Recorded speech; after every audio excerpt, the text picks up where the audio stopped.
It was 50 years ago that the 35th President of the United States, John Fitzgerald Kennedy, took a trip to Dallas, Texas, and was gunned down in front of the public while his limousine was driving a motorcade route.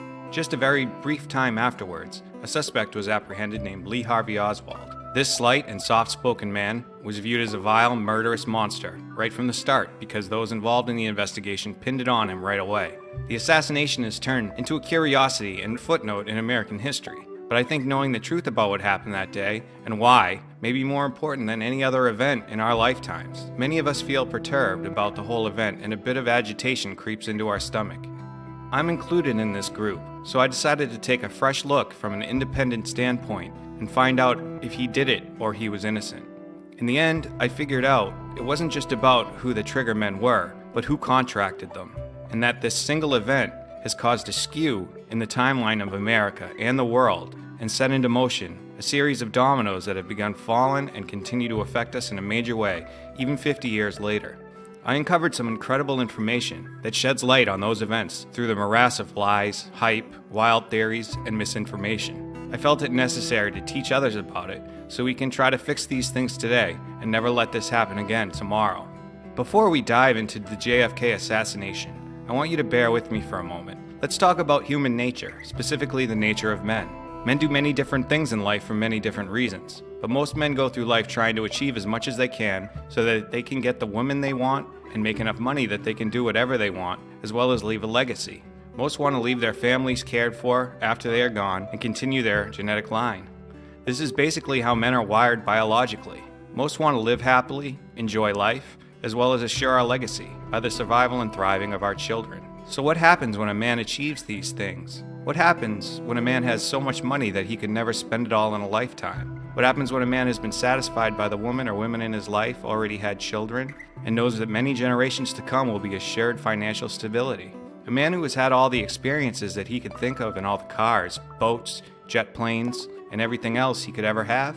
Men who achieve all these things in life are usually the types that are very hard workers, obsessive, intelligent, and driven. They have gotten so much through birth or very hard work, but they still want more. They still want to accomplish more and strive for that next level. When a man has all he could ever desire, and even men who aspire to this, will strive for the next level, and that is when he wants power. Power means control, measuring up to your peers, leaving a legacy, and the ability to push your ideas forward and defeat the ideas of others. Power cannot be measured, so there is no end to it, and some people who are set on getting as much as they can are almost like drug addicts looking for a fix. Power can be just as addicting as anything else, and over history, this has led to grim consequences. The men who built the system of government in the United States were aware of the shortcomings of men and men in power because they saw it happen all over the world. They had seen how things begin to fall apart and society suffer when the desires of a few win out over the desires of a whole people. They thought by creating this democracy, it may help to curb the problem of men in power taking advantage of that power by using a system of checks and balances, meaning there really was no one man or group in charge at any time, and the leaders would be chosen by the people. This was a great idea at its base, but there were many loopholes in this that they never suspected, and they have all been found and taken advantage of by those who came after them. In our current time, there has been the development of certain intelligence organizations, as well as powerful corporate interests influencing politics. This created a chance for power, secrecy, and warfare, both standard and psychological, to thrive. At the same time, they kept the image up to the people through mass media that is always a fair and honest government, with leaders who can always be blindly trusted. This is a fatal error of the people because history has shown the opposite. This may seem shocking to some people, but part of the way the American system works is so that the average citizen never really thinks about the big picture with all that's going on in their individual lives, and reject the idea of our government ever doing anything monumentally evil or malicious, even at a subconscious level. Conspiracy is a word that I have grown to dislike. Conspiracy theory is even worse. The second people even hear this word, they immediately jump to a conclusion before even hearing what it may be about. Some just love conspiracy theories and will believe every one they hear, and only research along the line of the theory they believe, picking apart minute details, never acknowledging that it may only be partially true, not true at all or otherwise. On the other hand, there are people who have grown tired of hearing them, or just dismiss them based on the fact that it's called a conspiracy theory in the first place. They tune out as soon as they get an inkling that it may be called a conspiracy theory. This is why I don't like the terms at all. because they create such a divide before the point is ever made. The problem is that there are theories that make sense, and there are ones that are just ludicrous. As far as the JFK assassination, there are so many it would blow your mind, and you could never hear them all. Everything from the driver to Jackie Kennedy herself pulling the trigger. The problem is, with such a large amount of theories and information, the truth is easily lost in the shuffle. This happens with most conspiracy theories, blurring the line of real and fake, causing most of them to be ignored, false, or rendered moot. This is an effect that actually helps the true perpetrators of the crime, because the more theories that are out there, the more ridiculous they are, the more the truth has been blurred. Another branch of conspiracy, especially on the internet, is what I call spooky theories. They are videos and articles that usually have doom and gloom music or just text scrolling around the screen and the flashing of a few pictures.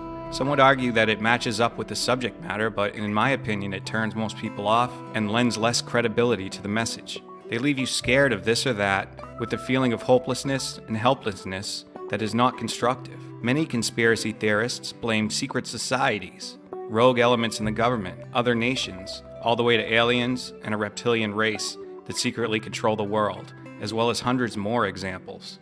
Does spreading all these ideas out on the table really help accomplish anything? Let's look at history in an interesting and engaging way, so that it can be digested by everyone, not just certain sections of our culture. Conspiracy has become big business in itself, especially with the current state of our society. As a result, it becomes profitable to create these ideas, and many of them don't rely on very much or any hard evidence. Secrets, lies, and covert operations have been a part of every society since the beginning of civilization. Methods of secrecy and undercover operations have also been evolving with technology, industry, and social progression, just as everything else in civilization has. All organizations have an element of secrecy and don't ask, don't tell built into them as a general rule. For example, most people who work together may not divulge their hourly wage to their fellow employees. Most of the time they are not asked or lie about it. This doesn't mean that they are doing something evil or wrong, they just don't want to reveal certain things to others. This is one example of how secrecy is acceptable in our world. Secrets between a group of people can be difficult, but men realized that they could conduct operations involving multiple people without any one of those single individuals knowing they were participating in something bigger. This has been tested and achieved many times in different organizations. One of the best ways to distribute information as well as engage people in an operation that you don't want the full scope of to be revealed is to use a system called compartmentalization. Compartmentalization utilizes a need-to-know idea, meaning that everyone involved in the operation only gets the information they need to accomplish the task that they are asked. They are not informed of the full scope or directive of what they are involved in, but just enough to do their part. Using this system, you can get many people to be part of something either good, evil, or indifferent, with or without their knowledge. For example, the person who puts the dashboard together in a car is not fully responsible for the car, but plays his part and only needs to play his part for the final product or result to be achieved. He does not need to know how to put the locks on the car, and in fact doesn't need to know anything but the dashboard and its specifications to get his part finished. You could even keep the rest of the car a secret from him, but in the end, you would have the same result. If we take this approach with military or business operations, the same can be achieved, with only a few people or even just one person needing to be at the top putting it all together, and they are the only ones who know the end game objective. There is one way that you can justify or cover up, lie, or deny anything that you need to, especially as a person in power or in government. It just needs to be a, quote, matter of national security. People in all positions will do almost anything if told that their participation is to do with national security. Scientific experiments have shown that people are willing and able to do just about anything, including unspeakable acts to each other, when a person in authority tells them or orders them to do it. Most people have been brought up to follow authority and do what they have been told. When you put these things together, it becomes almost a double whammy, meaning that if someone who has authority over you tells you to do something, and that it is a matter of national security, you're twice as likely to do it. Many things can be justified using the reason of national security, and also because of the nature of it needing to be kept secret, it is usually never spoken of by the participators. Most people are not aware of one of the most powerful emotions there is in human beings, fear.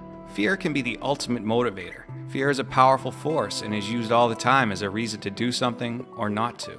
Fear has been built into us biologically as a survival mechanism. Way back in our family tree, this emotion was essential to prevent death or harm, such as being afraid of starving to death or being afraid of a pack of wolves. Fear can be used to make people do things they normally wouldn't do. It can be used as a tool to trick, deceive, and manipulate one person or many. It can cause good people not to act against evil, and it can cause bad people to act even worse. Sometimes we even are influenced by fears that don't seem rational. When threatened, a person is capable of things they would never be normally. Those who have authority over others regularly use fear as a motivator to get what they need done. A person who is in fear of losing their job, or in worse cases, losing their family, is much more apt to do something they normally wouldn't to protect them. This all goes back to our basic wiring. We want to live happily, make enough money, and continue our genetic line. If someone is able to threaten that, then you will do anything you can to keep it. This includes doing things that may hurt others. Let's start putting it together. We are wired to desire wealth and power, and those who achieve the most of this are usually very smart and driven individuals, or at least have come from a family that is. These people can use their power to further their ideas and interests, using authority and control over the people underneath them. Using compartmentalization and other forms of programming and control, they increase their stand without revealing their motives to others. These men feel a need to keep this authority and increase it more and more. They use the power to further their ideas and exterminate the ideas or belief of others. You can't necessarily get mad at those who desire these things because for the most part, in some way, everybody does. But using power for your own self-interest at the detriment of the masses of other people causes a major conflict. You end up with extremely powerful folks doing whatever they see fit, manipulating people without them even knowing it, causing massive harm as well as death to others and getting away with it scot-free. This can be a double-edged sword, because if men had no reason to strive to reach lofty goals, to get in power, many things that we take for granted may never have been. To understand why men kill, we have to look at the reasons that these things happen. Men kill for money, power, women, revenge, or God. Almost every murder ever committed can be traced to these factors. One of the main things that homicide investigators look for is who benefits from the killing to begin building their list of suspects. They look at family and friends first, then begin looking at other associates of the victim. Most of the time, the perpetrator of the crime is one of these people. Since the Kennedy killing was at its root a homicide, I decided to take the same outlook on building my list of suspects. These are not conspiracy theories, even though they may be called that. Instead, they are just ideas based on facts or accounts of witnesses. It has been 50 years since this happened, and even though it's considered a closed case, it really needs to be reopened and re-examined because 75% or more of Americans don't think we got the right result. This is important because it was the highest profile homicide of the 20th century, and in the mind of the masses, someone got away with it. Kennedy will have a large list of people to look at based on his job and his life, and I was determined to look at as many possibilities as there were. People who were to commit this murder had a great advantage. They knew there would be a ton of suspects. They also knew that critical thinking people would start pointing fingers all over the place at all sorts of different people and groups. The ones who were the type to go along to get along would accept the results in their short and fast investigation that resulted in the story of a lone, crazed gunman. They also knew that the people who questioned that result would have so many ideas of who could have done it that they would be confused with all the different possibilities. The confusion from this would actually benefit the killers because nobody would ever know who actually did it, instead of obsessing over this detail or that. They would get so involved and married to their own theory that they would reject others. In the end, the truth would be so obscured nobody would ever know what really happened, except for the men who actually aimed down that sight and pulled the trigger. And even if and when these men admit to doing this, they most likely will not be believed or discredited. Then again, evidence may show Oswald did do this, and he was killed before his confession, even though he enthusiastically denied the charges. It is easy to just accept it as what happened, because at the end of the day, it is the least frightening scenario or reason for his assassination. And at the same time, you can seem smart to go with the story and call anyone who disagrees paranoid. It keeps you feeling warm and cozy when your head hits the pillow. Let's get a better idea of what happened. Let's dive into the investigation by listing our main suspects. Because if Oswald didn't do it, the evil people who did must have had a reason for it, and most likely are still in positions of power today. Before I get into the meat of this, there are a few more things that need to be said. The people who I'm listing as suspects are not necessarily just one person, but rather a group of individuals in some cases. I believe that most of the people that are involved in these groups are not bad people. Because of compartmentalization, power, authority, money, national security, and other factors, there are certain people who belong to these groups that had a lot to do with or may be responsible for what happened, but that is not to say that everyone in these groups are evil, corrupt murderers. I will name names later, and these are in no particular order. So these are our suspects for the murder of JFK and what they would gain from it.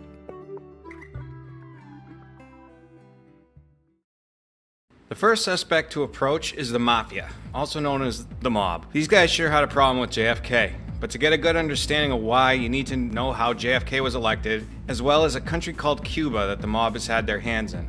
So back when Kennedy was running for president, he needed a few key states to secure his place as the winner. His dad was good friends with the unions, which the mob has always had a hold on, and he had himself a sit down with some of these characters in the unions and the mob. He told these guys that it would be in their best interest to get his son JFK elected and convince them to get their people to vote for him. The mob was happy to have a chance for getting their man in office. JFK got the support from the unions in these key states and won the election by a hair. In a crazy twist of fate, just after his son was elected, Joe Kennedy, JFK's dad, had a stroke that caused him to be unable to speak as well as partially paralyzing him. Due to this, JFK had no reason to think that he owed the Mafia anything and viewed them, as most of us would have back then, as a major problem in the USA. He appointed his brother Robert Kennedy as Attorney General, and Robert went after the mob with a vengeance. He indicted and jailed more mobsters and organized crime figures than ever before and began to pick apart the mob piece by piece. This would be infuriating enough for the mob on its own. But wait, there's more. Cuba is thought of as some strange island we get cigars from illegally and was run by some crazy communist guy named Castro. Things weren't always like this. Before Castro, Cuba was one of America's favorite playgrounds, as well as a source of great raw materials for our corporations. Between 1940 and 1959, America basically had their buddy as a president of Cuba, and we took full advantage. In a nutshell, you could say we owned Cuba. Our corporations got tons of raw materials from there at rock bottom prices. One of the biggest and most well known of these was sugar. But the mob also loved the place because it was outside of US law, was close to the US, and became a great vacation spot and little island paradise for vacationing Americans. Havana was basically like a little Las Vegas in its day. Gambling, prostitution, drugs, many other vices were there for the enjoyment of Americans and the profit of the Mafia. All just a ferry ride away from the States. This was big business for everyone involved, especially the mob. Then this inconsiderate douche named Castro decided he didn't want his country to be our little and party place. The nerve of this guy to want the people of Cuba to be in charge of their country and reap the benefits of their own land. Anyways, Mr. Selfish here led a revolution and threw out our boys in power and took over. He also made friends with the Soviets, another one of our enemies. The mob was now royally pissed off. But why blame Kennedy for the whole Castro and losing Cuba fiasco? How could the mob fix at least the Cuba problem and get their hotels and casinos back? Well, they needed to figure out how to overthrow the government and Castro in a coup d'etat, which in English means a sudden dispatch of a government by a small group. They needed to find someone who was good at this kind of thing, but it wasn't exactly their specialty. Sure, they know how to whack someone and set up gambling and prostitution operations, but they needed to find someone or some group with a common interest in Cuba, getting rid of Castro, and knows how to overthrow a government and has done it before. This would seem a great time to introduce our next suspect, the CIA. I know, the CIA are good guys, right? Yeah, in some cases, and I believe that this community has many good people with good values, but the nature of what they do can lead to some pretty negative consequences. Let's take a look at their own mission statement, which is taken directly from their website. Number 1, collecting information that reveals the plans, intentions, and capabilities of our adversaries and provides the basis for decision and action. Number 2, producing timely analysis that provides insight, warning, and opportunity to the president and decision makers charged with protecting and advancing America's interests. And 3, conducting a covert action at the direction of the president to preempt threats or achieve U.S. policy objectives. Okay. So this seems pretty cut and dry. These guys are our spies and conduct secret actions to further our interests. Quote, preempt threats and advance our policies internationally. But their actions in Cuba situation caused major friction with Kennedy. The CIA viewed Cuba as an asset that they did not want to lose for multiple reasons. They knew back then that controlling Cuba would continue to produce raw materials for the USA, as well as a possibility for drilling for oil in the Gulf, and we definitely did not want it to become a Soviet-friendly communist country. The country had been taken over by someone completely out of control of the US government, and to add to that, he was friendly with our biggest nuclear Cold War enemy, the Soviet Union. Without Kennedy's knowledge, the CIA and the mob basically became pals. They shared a common interest. They began to train anti-Castro Cubans under the direction and including the support of the CIA and the Mafia here in the United States. They invaded Cuba with the intention of getting the government back. This failed horribly because Kennedy never sent any US military air support or any support to these rebels, leaving their balls in the wind to get trounced embarrassingly in what is known as the Bay of Pigs fiasco. Many people, especially on the extreme right, saw Kennedy as treasonous and horrible because of this. The overthrow of Castro never worked, even though the CIA had other plans using their own as well as mob hitmen to assassinate Castro. These plans never came to fruition either. So now the CIA was like, what the f***? Our job is to conduct covert actions and to advance US interests and preempt threats to the US, and Kennedy is pissed off at us for trying to do our job? It's not like the CIA didn't know how to overthrow governments. We did it in Iran, we did it in Guatemala. Cuba would be cake. Kennedy promised that after all this went down, he would, quote, shatter the CIA into a million pieces and scatter it to the wind. He was thinking, how dare they just go in and do something like this without my permission? I'm the f***ing president. They're supposed to report to me and follow my directions. I can't believe they would do all the secret black ops bullshit without telling me. He even fired the head of the CIA. So now the CIA may be thinking, hey, it's our job to protect this country, and this guy Kennedy wants to destroy us? You know, that may be considered a threat to our national security, wouldn't it? Oh my fucking God, Castro and Cuba took out our people, as well as allies with the communists that we hate and fear because they have nukes and they are probably trying to kill us all and take over the world with communism. How can the CIA fix this? How can we keep our jobs and power in the American intelligence landscape with this piece of shit, peace-loving Kennedy trying to destroy us? Holy shit, what are we gonna do? I'm glossing over these suspects a bit, but I don't want to get bogged down in too much detail yet. It's getting kind of intense here. Let's talk about the guy we all know really did it, right? Lee Harvey Oswald. He worked in the building that Kennedy was shot next to. Some witnesses at the scene of the shooting reported seeing a rifle sticking out the window there, and a man holding it matching Oswald's description. About 10 minutes after the shooting, acting upon eyewitness information, they sealed off the book depository, and Oswald was reported as missing from the building at that point. His description went out over the police radios. He was in the building during the shooting, but left shortly after. He left the rifle he ordered through the mail at the spot he shot the president from, along with some empty shell casings. He took a bus and a cab home, changed hurriedly, and grabbed a revolver. Then somehow got to a different location, probably from a ride or something, and was walking down the street when a cop pulled over to talk to him. Then Oswald blew the cop's head off and began to run away. He ran into a movie theater, and that's where the cops got their hands on him, and he was arrested. He was pro-communist because he was seen handing out propaganda in New Orleans and even appeared on local TV there claiming he was a Marxist.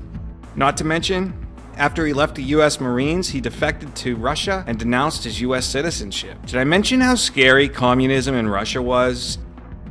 The main reason he was made as a killer was because he was at the scene of the crime, considered a commie jerk who just wanted notoriety because he never had a daddy and was an introvert.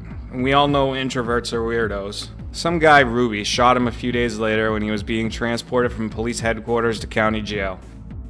Oswald died at the same hospital JFK did, never confessing to the assassination. I may go into further detail later, but that's what you need to know for now, if you didn't know that already.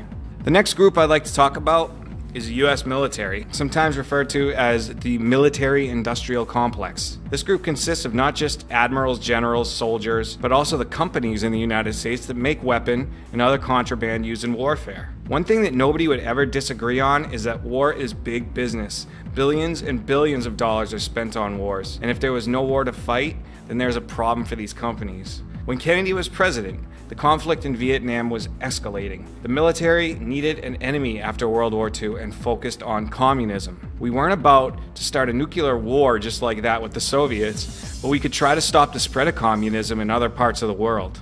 The one sticking out at the time was Vietnam, where there was a small number of troops and advisors of the US already. Kennedy said, well, I think we should just remove the small amount we have there and just leave it alone. It's not our country, not our war. He even signed an executive order to remove the troops from Vietnam completely by 1965. Would you believe he actually challenged the Soviets and other countries to a peace race? The military was obviously thinking, what the hell? This guy wants peace? Oh God, this is bad. This is bad.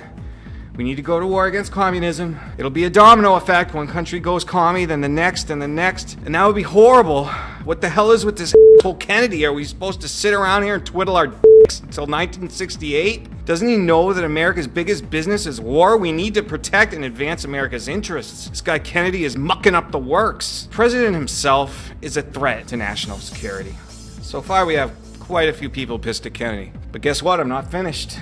The big banks that have a large stake in the financial institutions, currency, and of course banking for the whole world had beef with JFK too. These are very powerful men. They've been kicking some serious ass since the beginning of the 20th century. It took some ingenious trickery and smart moves to get into the positions that they're in today. Long ago, people began to acquire wealth, and instead of just keeping all the money in a shoe or somewhere else where it may be stolen, they decided that it may be smart to put it somewhere quote-unquote safe. That is where banking began. Banking has evolved a lot since its simple beginnings. People would bring their gold, silver, and other currencies to a banker, and the banker would give them what's called a banknote in return so that they could retrieve their money whenever they would need it, kind of like an IOU. The bank would then have enough gold stocked up in their vaults to begin loaning money to other people who need it, and their incentive for loaning money would be to acquire even more money by charging interest on that loan. The borrower would have to pay back what he borrowed as well as an extra amount that goes directly to the bank known as interest. And I know this sounds very simple and you already know this, but the powerful banking families had a hell of an idea. They decided that instead of holding actual gold, silver, or other wealth, they would just say F it and start making banknotes even if there's nothing to back it up. In the early 20th century, 1910 to be exact, a group of bankers got together and decided to create an entity to merge their interests together and form a privately owned, centralized bank that would basically control the finances of the USA and in turn, the rest of the world. Some of the richest people in the world at the time were against this idea. The way they saw it, they were already super rich and merging would only mean that they lose some of their wealth. So it was just kind of put on the back burner. In an almost predictable twist, some of the men who were against this new bank idea jumped on a boat to America that was unsinkable in 1912. Well, it sank. Big banks made this dream a reality in 1913 by getting President Woodrow Wilson to sign it into law and called it the Federal Reserve Bank. Even though federal is in its name, it's a private bank owned by private interests and it's not accountable to anyone, including the government, its people, or anybody else. Pretty clever calling it federal. Anytime the government or a bank would need any more money, the directors of the Federal Reserve can call up their buddies at the US Mint to print up some fresh bills. Then the genius part comes in. They give that money to the government or the bank as a loan. That's where USA's trillions in debt comes from. Every dollar in your pocket represents a loan, not wealth. The genius part is that they don't even have to back up the banknotes they now print with any kind of actual material wealth. Yes, they figured out how to literally print as much money as they wanted out of thin air and make it real. Now you know why the price of things always seems to go up and never down. This is because the more dollars are printed, the more worthless they become. So why did these guys have a beef with JFK? Because JFK saw that the Federal Reserve was no good for the American people, that it basically put everyone in unavoidable debt, and signed an order for the US Treasury to begin printing silver certificates, which are dollars backed up by silver bullion, to rein in the power that the big bankers and their private interests have over the American people. He knew that they had robbed America of all their wealth. Do you think that these men didn't notice that JFK was curbing their grand scheme? Kennedy was the last guy to ever go up against these heavy hitters, and after his death, these bills printed by the Treasury stopped being printed. Now, since we're keeping an open mind, and anyone can be a suspect, I don't have much shame in throwing the Dallas police into the fray of suspects. When I began going over the complete screw-up of an investigation, total failure in collecting and maintaining a chain of evidence, as well as other factors that they must take a lot of the blame. Another incriminating bit of information is that many of the Dallas PD frequented the Carousel Club, owned by Jack Ruby, the man who has mafia ties and shot Oswald. Since the mafia was involved in the Carousel Club and hundreds of Dallas PD employees frequented that club, then you must connect the Dallas PD to organized crime. When I discuss the crime scene and what happened directly after the shooting in the next few days in Dallas, you'll see why I think the Dallas PD screwed up royally. Speaking of screwing up royally, how about the Secret Service?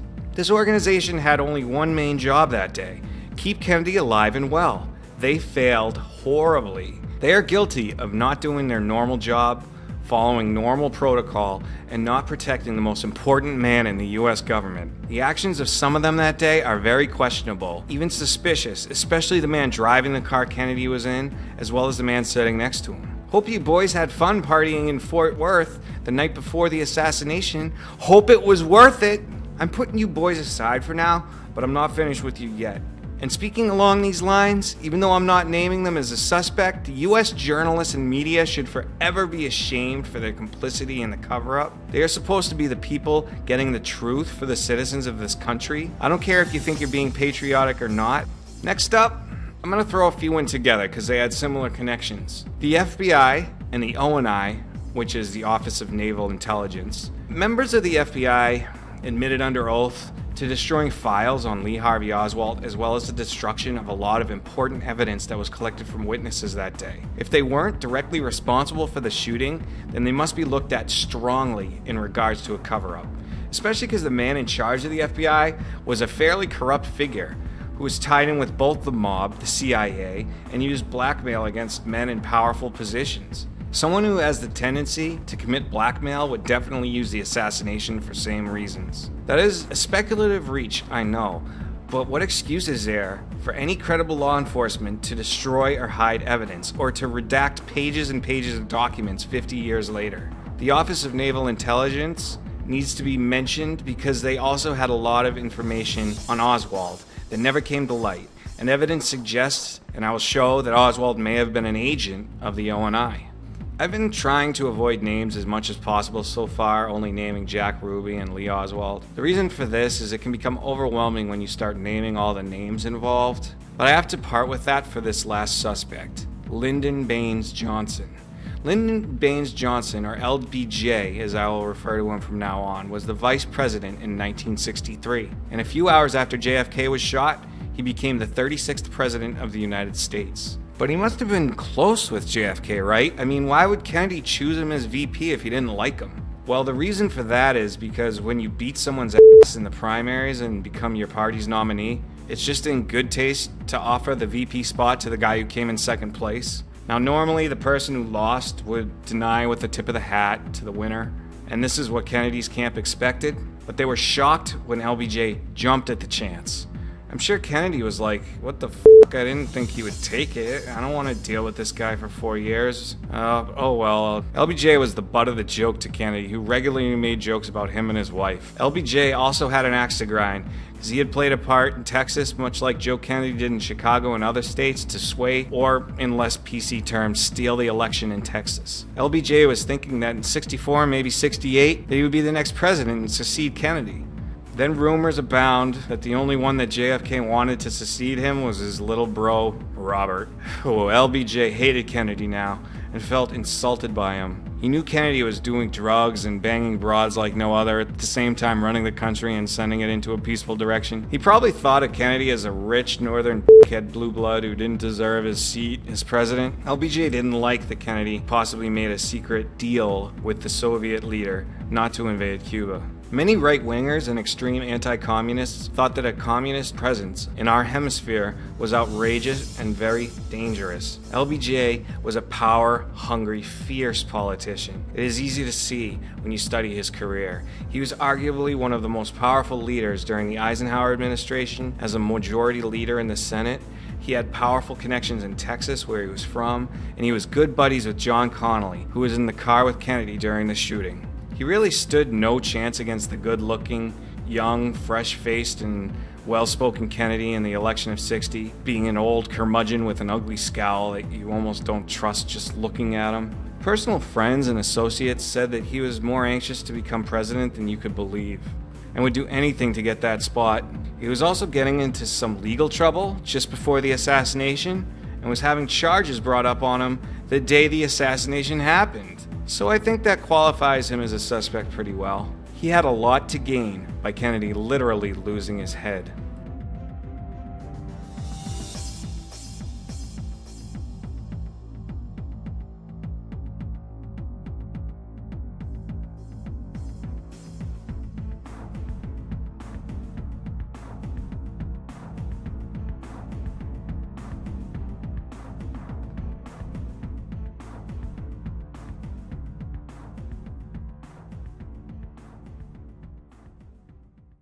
The day he died, JFK started the morning in Fort Worth, Texas. He gave a speech at a breakfast, and afterwards, the presidential party boarded Air Force One to Dallas, Texas.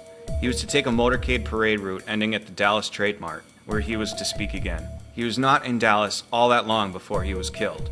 After a warm welcome on Main Street, the motorcade came to Houston Street, then slowly turned onto Elm Street, where it would meet up with the freeway to the Trade Mart.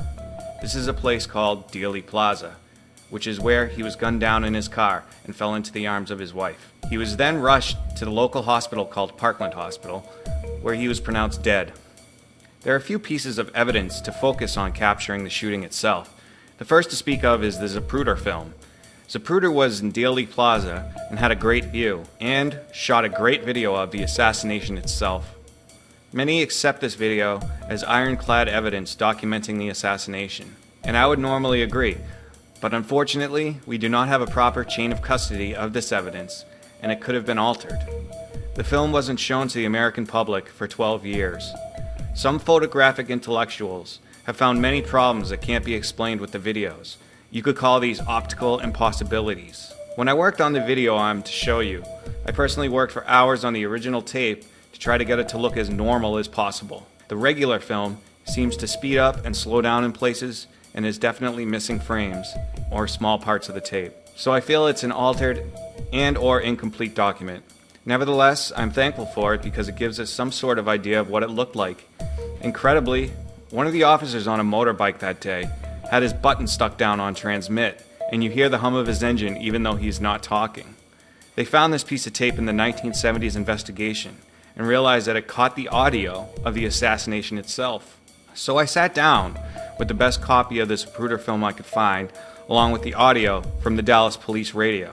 After altering the speed of the film in multiple locations to make it seem to me that the movements were more realistic, the audio fit very well into the sound of the shots, especially the last two. I also used a program to take the shaking of the camera away. Here is my version of the Zapruder film along with audio. This is very violent and disturbing, especially with the audio, along with my fixes to make the film run smoothly. I have admittedly altered the original, my attempt to fix the speed problems.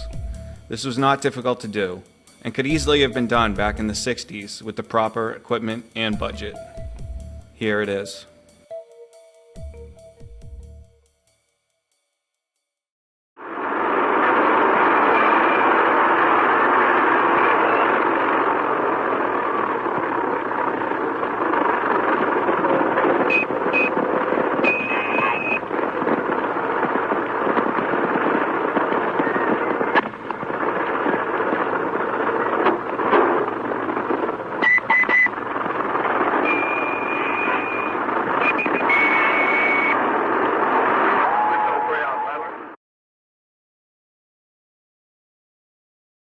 Next, I want to show a computer simulation of what a shooter would see from the window Oswald was allegedly in when he shot and killed JFK, as well as hitting Governor Connally.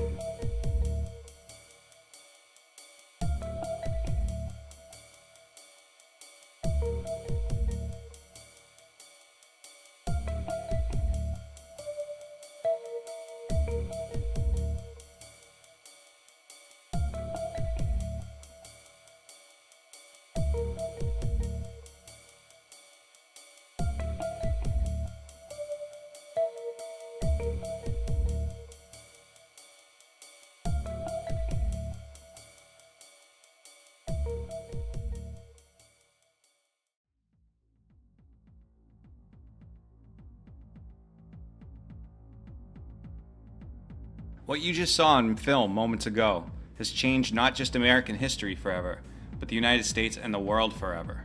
There is one thing about the official story of the assassination that really hits well with me. Most of the time, with most things that happen, the simplest answer is the right one. The more complex and the more people you get involved in anything, the less likely it is to be true, as human nature is to blab about it. This is the major problem with most of what are called conspiracy theories. Looked at in this light, the official story seems to hold up. It's simple, doesn't involve more than one crazy person, and is believable at its face. The official story put forth by the Warren Commission is as follows. Lee Harvey Oswald was working at the Texas School Book Depository where they stored and shipped books. He had a shady past, shrouded in mystery, but he had definitely spent time in Russia and was a former Marine.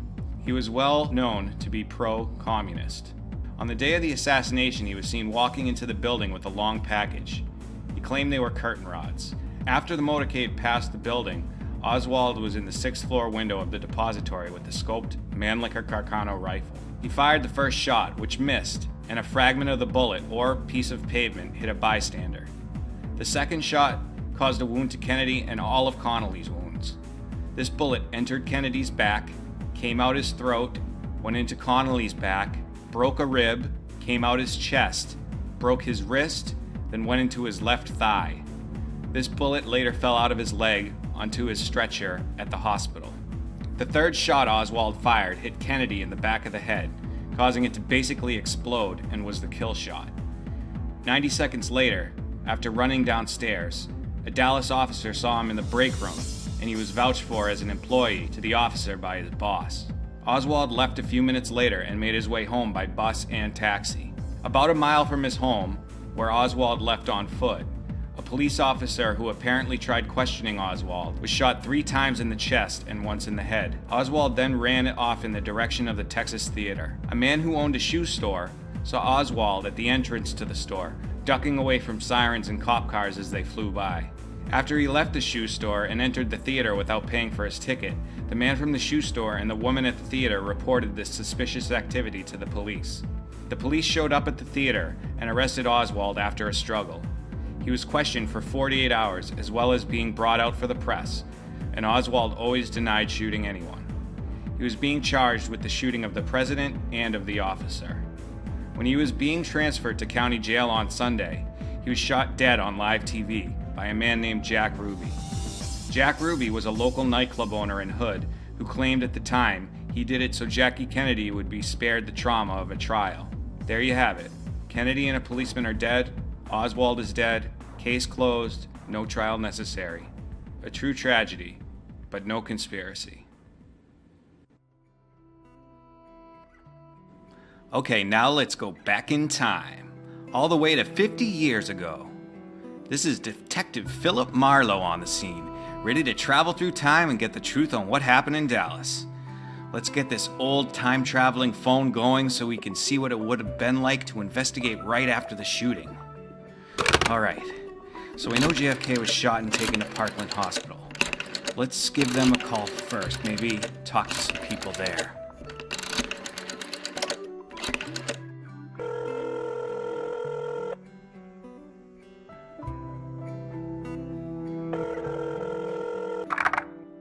Parkland Hospital, can I help you? Yes, this is Detective Philip Marlowe. I'm an investigator on the Kennedy case. Hello, sir. Yes, I'm so sorry. Such a tragedy. Listen, I need to talk to one of the doctors that were working on the president today. Yes, it was just awful. Let me get a doctor for you to speak with. Thank you. Just one moment.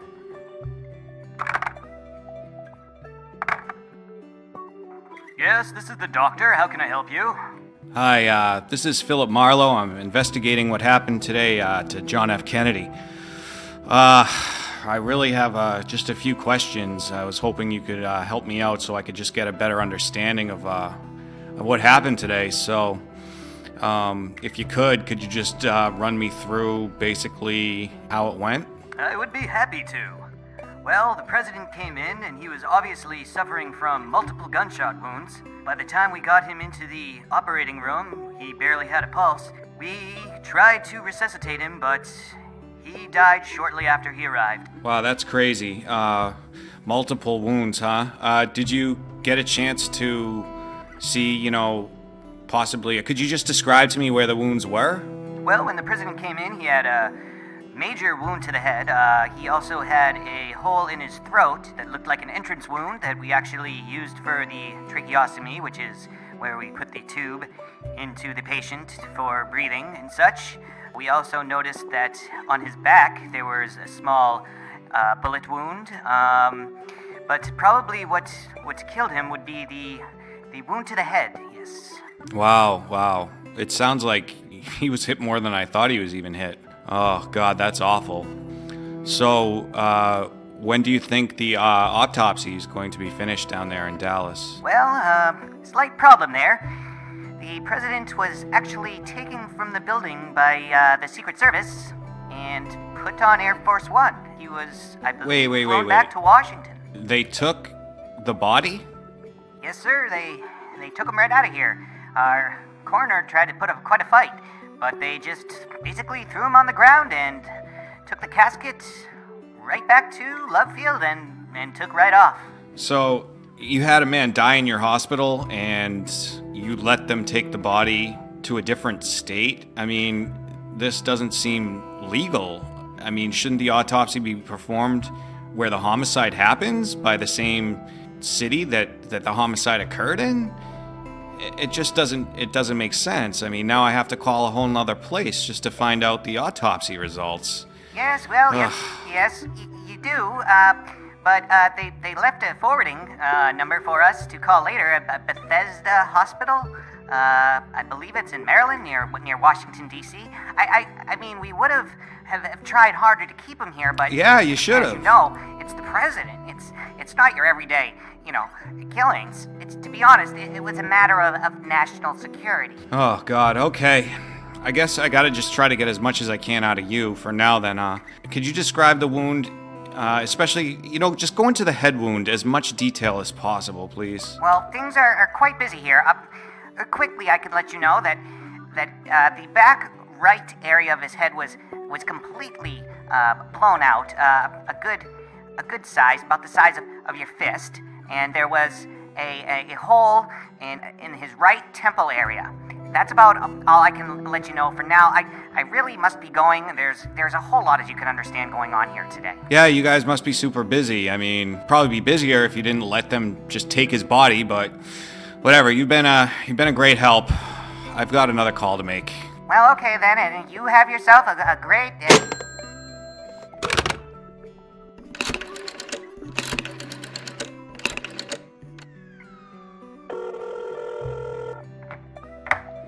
Bethesda Hospital, how can I help you? Yeah, I'm looking for Commander James J. Humes.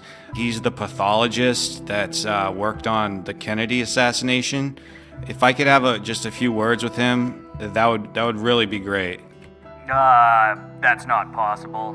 Not possible? Why not? I'm an investigator here. I'm trying to figure out what happened. Well, you're gonna have to wait for the report like everybody else. Come on, man. I'm trying to do my job here. Could you just do me a solid? Just put anybody that was in the room on the phone. I'll talk to anyone. All right. Okay, hold on. Oh, God. Can't believe they didn't just keep him in Dallas and taking him. I didn't even know you could put a frickin' coffin in Air Force One. Hello? Yeah, can I help you? Yeah, were you in the room during the autopsy? Yes, sir, I most certainly was. Okay, great. Can you describe the wounds to the brain for me, please? I'm trying to figure out where the headshot might have came from. Yeah, there was no brain. There was no brain? No, sirree. There was no brain. I unzipped him myself from the body bag, and there was a gigantic hole in his head, but there was no brain. There was no brain to be spoken of. That's impossible. And a body bag? He was wrapped in sheets at Parkland Hospital, that's well known, and put into like a fancy casket. Isn't that how he came to you? Well, I don't know about no fancy casket. He came here in one of them gunmetal gray military-style caskets, and he was in a body bag, sir, inside that casket. That I am sure of. Okay, so let me get this straight. What you're saying is he came to you in a completely different state than he left Parkland Hospital in? Well, I don't know where you're getting your information from, but we had one of our men down here as the pathologist do the Kennedy autopsy. Yes, I know I have his name. It's Dr. Hume or whatever, but they wouldn't let me speak to him. How many people were in the room during the autopsy? Well, there was something like maybe 10, 12, 15 people, something like that. Wow, that's crazy. That is a lot of people. Who was in charge? Well, I really couldn't tell you who was in charge. I believe maybe one of the admirals that was there was in charge. Okay, an admiral in charge of an autopsy. That sounds pretty crazy. And pretty stupid. Okay, well, just so I know, what kind of experience does the pathologist have with, gunshot wounds? How many autopsies like this has he done before? I assume it's many. I mean, this is probably the most important autopsy, in history that I can think of. Yes, Dr. Humes is a good man. He's done 0 autopsies having to do with gunshot. None. He's never done an autopsy with a gunshot before. Oh my God. Well, I thought it was kind of strange that the brain was gone when it got here. But, you gotta just trust that everybody's doing the right thing, At a time like this, we just all got to stick together, Yeah, I guess you're right. Could I get your name real quick? Absolutely. My name is Harry. Who cares? You're worthless. Oh my God, this is starting to get frustrating. I don't know about you, but this gimmick is getting very old. For the last call, let's just call the FBI and figure out what they found out about that gun they found on the 6th floor.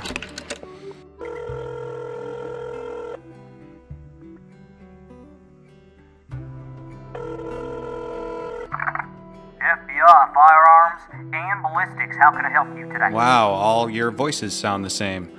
I know it'd probably be impossible for you to have all of this data on the day that this happened, but we're just gonna go with it. What can you tell me about the gun and all the bullets and all that you found during the investigation? Well, sir, I can tell you a few things. We found the bullet casings for the Mannlicher Carcano rifle on the floor next to the window that he shot the president from. We actually took the gun and we tested it. Unfortunately, it would not fire until we actually manipulated the scope with a few pieces of metal and other things to get it into the right position so that it would be accurate during testing. Wait a second, you had to manipulate the scope so that it would be accurate? Yes, sir, you heard me right. Okay, wait, just so I have this straight.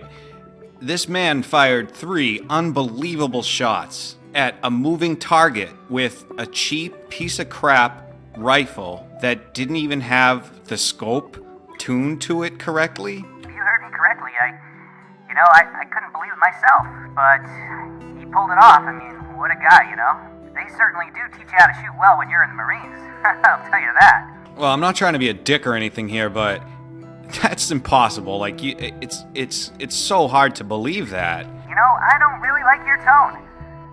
Are you a pinko commie bastard or what? He made those shots. Nothing you can do to change that now. So, go tell all your communist bullshit friends that they can suck my dick. Goodbye, sir. Wow, that was pointlessly inappropriate. I know I promised that was the last call, but I gotta call the Secret Service just about the limo and make sure, we can look it over and everything like that. Everything's square. So let's just give them a call real quick and we'll be done with this stupid thing.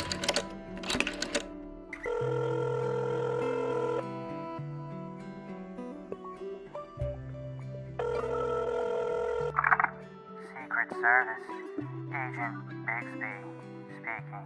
Agent Bigsby, just a quick question. The limo, we're gonna have to look that over, for blood spatter, bullet holes, all that stuff. Make sure we get everything right. We're gonna do this investigation right from the start. I don't know if you're gonna be able to do that. When we brought the limo to the hospital, I grabbed some soapy water in a bucket and I cleaned all the blood off. And then after we did that, we decided it would be in our best interest to get it repaired as soon as possible.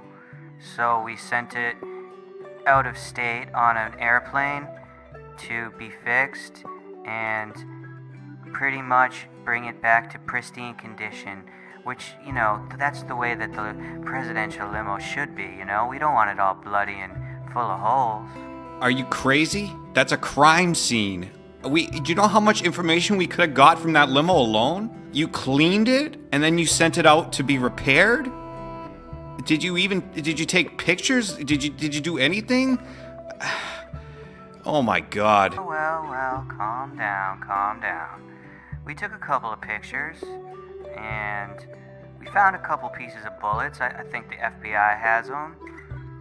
Don't you worry, you know. We just wanted it fixed up. You know, we need to move on from this. We have a new president now. Let's just put this unfortunate situation behind us, shall we? Wow, I can't even believe I'm hearing this. If you don't mind, I really gotta go. My head is killing me. Oh, me and all them Secret Service boys had quite the night in Fort Worth last night, let me tell you. Oh, yeah. Go ahead. Nurse your hangover. Yeah, forget about destruction of evidence and the biggest, most important homicide in American history. Yeah, take some Tylenol. I hope you feel better. It's not that big a deal. Man, as you can tell, this is a pretty frustrating investigation so far. Trust me. I want to believe the Warren Commission. I want to believe Lee Oswald acted alone. And I set out originally to prove this. But the more I dug, the more angry and surprised I got. And you can't say that in 1960 investigations were different. They knew how to solve murders and treat crime scenes. They knew that the pathologist can be quintessential in discovery of evidence. But everywhere you look, there are holes, missing and redacted evidence, and outright felony negligence. This should have been handled with such care, and it was so sloppy. This should have been the Super Bowl of investigations. This should have been the World Series of autopsies. It should all be accounted for and well documented. It was treated like the murder of a hooker in a third world country. In a country where you are innocent until proven guilty, and yes, Oswald had some things to explain, he was tried in minutes in Dallas and executed, silenced forever. I don't want to take the time to go over every piece of evidence in the Oswald case right now, but let's just take a look at it psychologically. Let's say he wanted to kill the president. This was not a stupid man, to the contrary, highly intelligent. He joined the Marines at a young age and quickly got a high intelligence clearance. When working in Japan as a radar operator, he was involved in spying on the Russians and the Chinese. He was an expert at radar, photography, and most likely knew how to fly a plane. He was in the Civil Air Patrol. We know he was involved in the ONI and CIA after he left the Marines.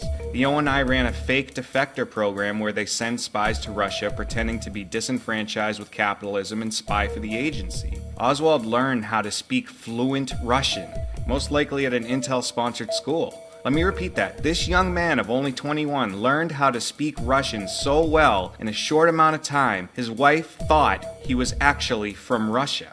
After leaving Russia, chances are very good that he was still with the agency. He got involved with the anti-Castro CIA mafia operation. So just to be clear, this was not a stupid, crazy idiot. This was a highly intelligent, high IQ CIA/ONI agent, and wasn't until the day he died. Not to mention, he was starting a family and had 2 young daughters to care for. So let's look at what he did, by all accounts, who believe the Warren Commission's findings. Let's pretend we are planning the shooting ourselves. Okay, we are experienced soldiers and highly intelligent agents of the government, but decide to go against our leader, Commander-in-Chief Kennedy. First, we gotta get a job on the motorcade route in Dealey Plaza. Lucky for us, a friend of the woman our wife is staying with has offered us a job at the Texas School Book Depository. We didn't even have to go looking for a job there. It landed in our lap.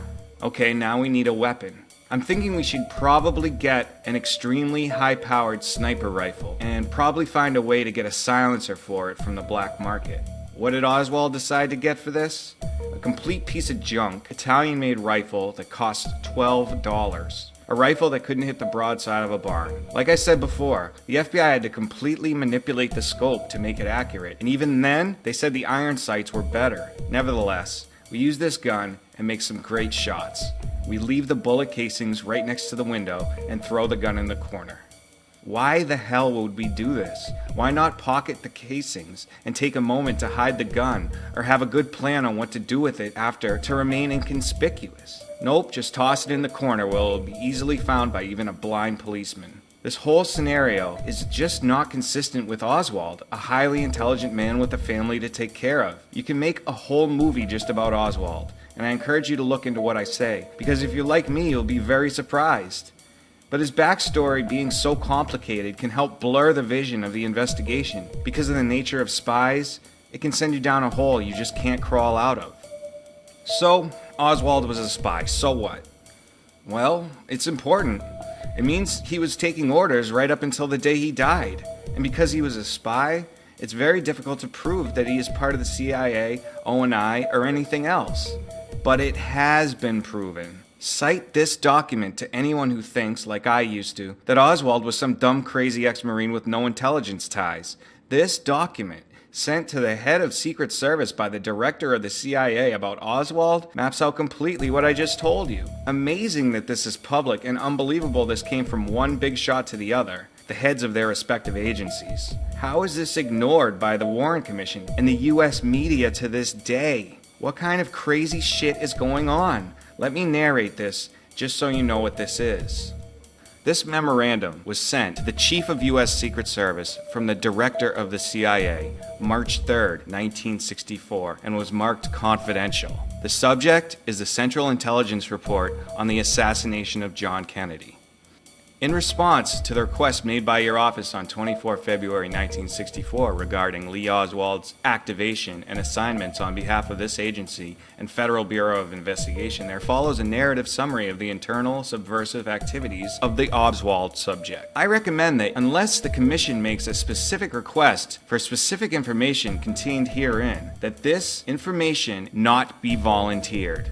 This agency has reason to assume that some junior commission staff members may be potential sources of leaks to the news media or other agencies due to the highly sensitive nature of the enclosed material.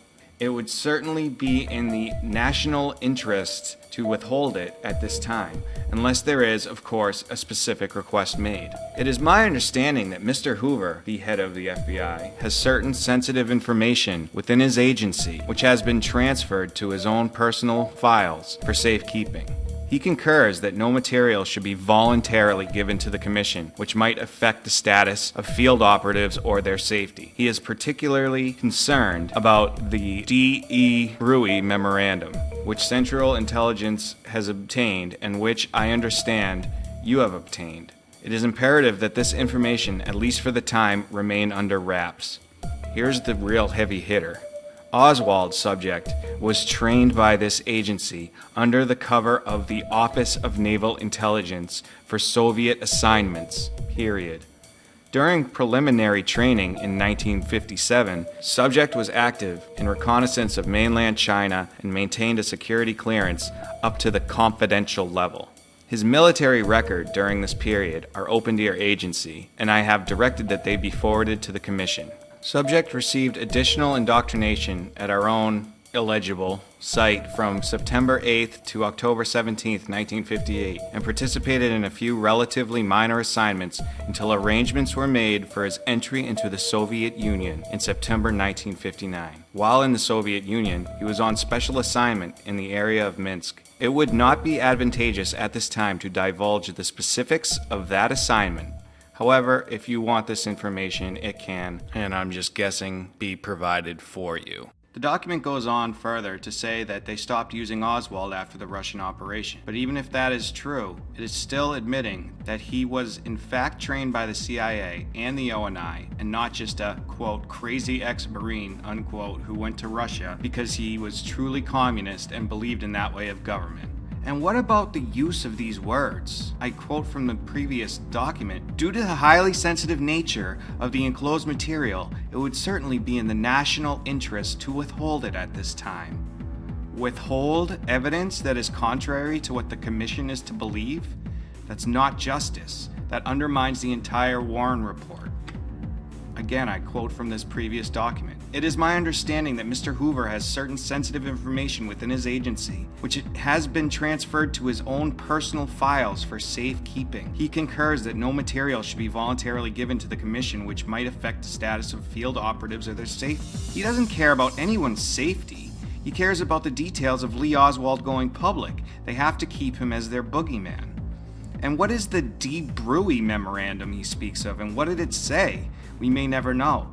It is these brands of secrecy that Kennedy, and before him Truman and Eisenhower, warned us of. Kennedy spoke of official secrecy in a speech to the press, April 27, 1961.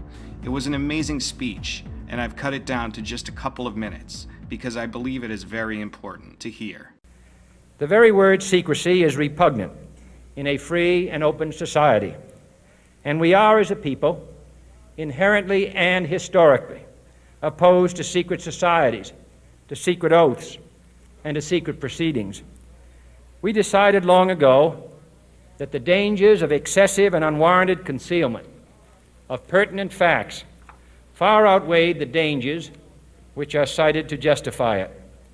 Even today, there is little value in opposing the threat of a closed society by imitating its arbitrary restrictions. Even today, there is little value in ensuring the survival of our nation if our traditions do not survive with it. And there is very grave danger that an announced need for increased security will be seized upon by those anxious to expand its meaning to the very limits of official censorship and concealment. That I do not intend to permit to the extent that it's in my control. And no official of my administration, whether his rank is high or low, civilian or military, should interpret my words here tonight as an excuse to censor the news, to stifle dissent, to cover up our mistakes, or to withhold from the press and the public the facts they deserve to know. It requires a change in outlook, a change in tactics, a change in missions by the government, by the people, by every businessman or labor leader, and by every newspaper.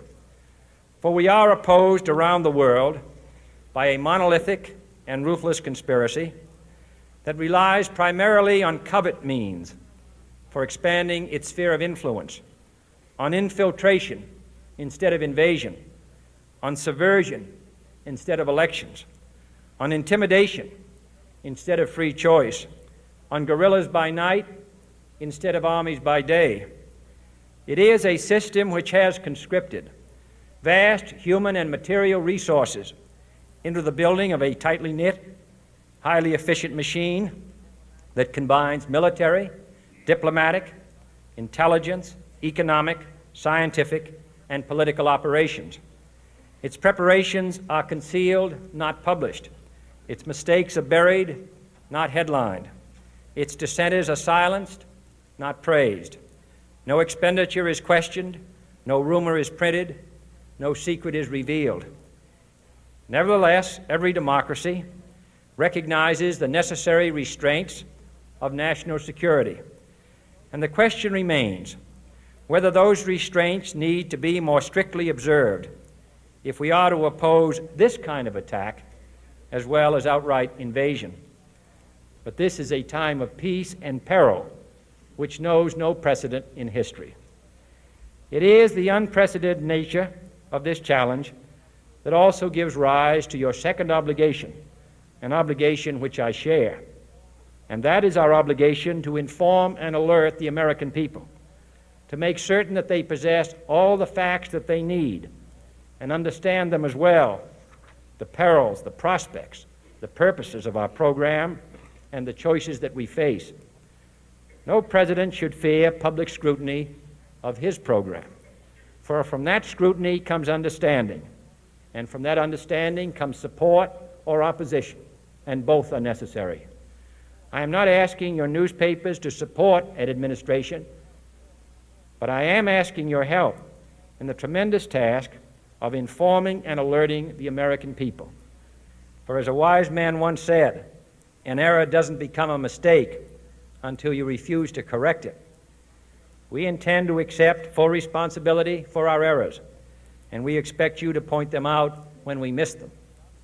Without debate, without criticism, no administration and no country can succeed, and no republic can survive. That is why the Athenian lawmaker Solon decreed it a crime for any citizen to shrink from controversy. And that is why our press was protected by the First Amendment.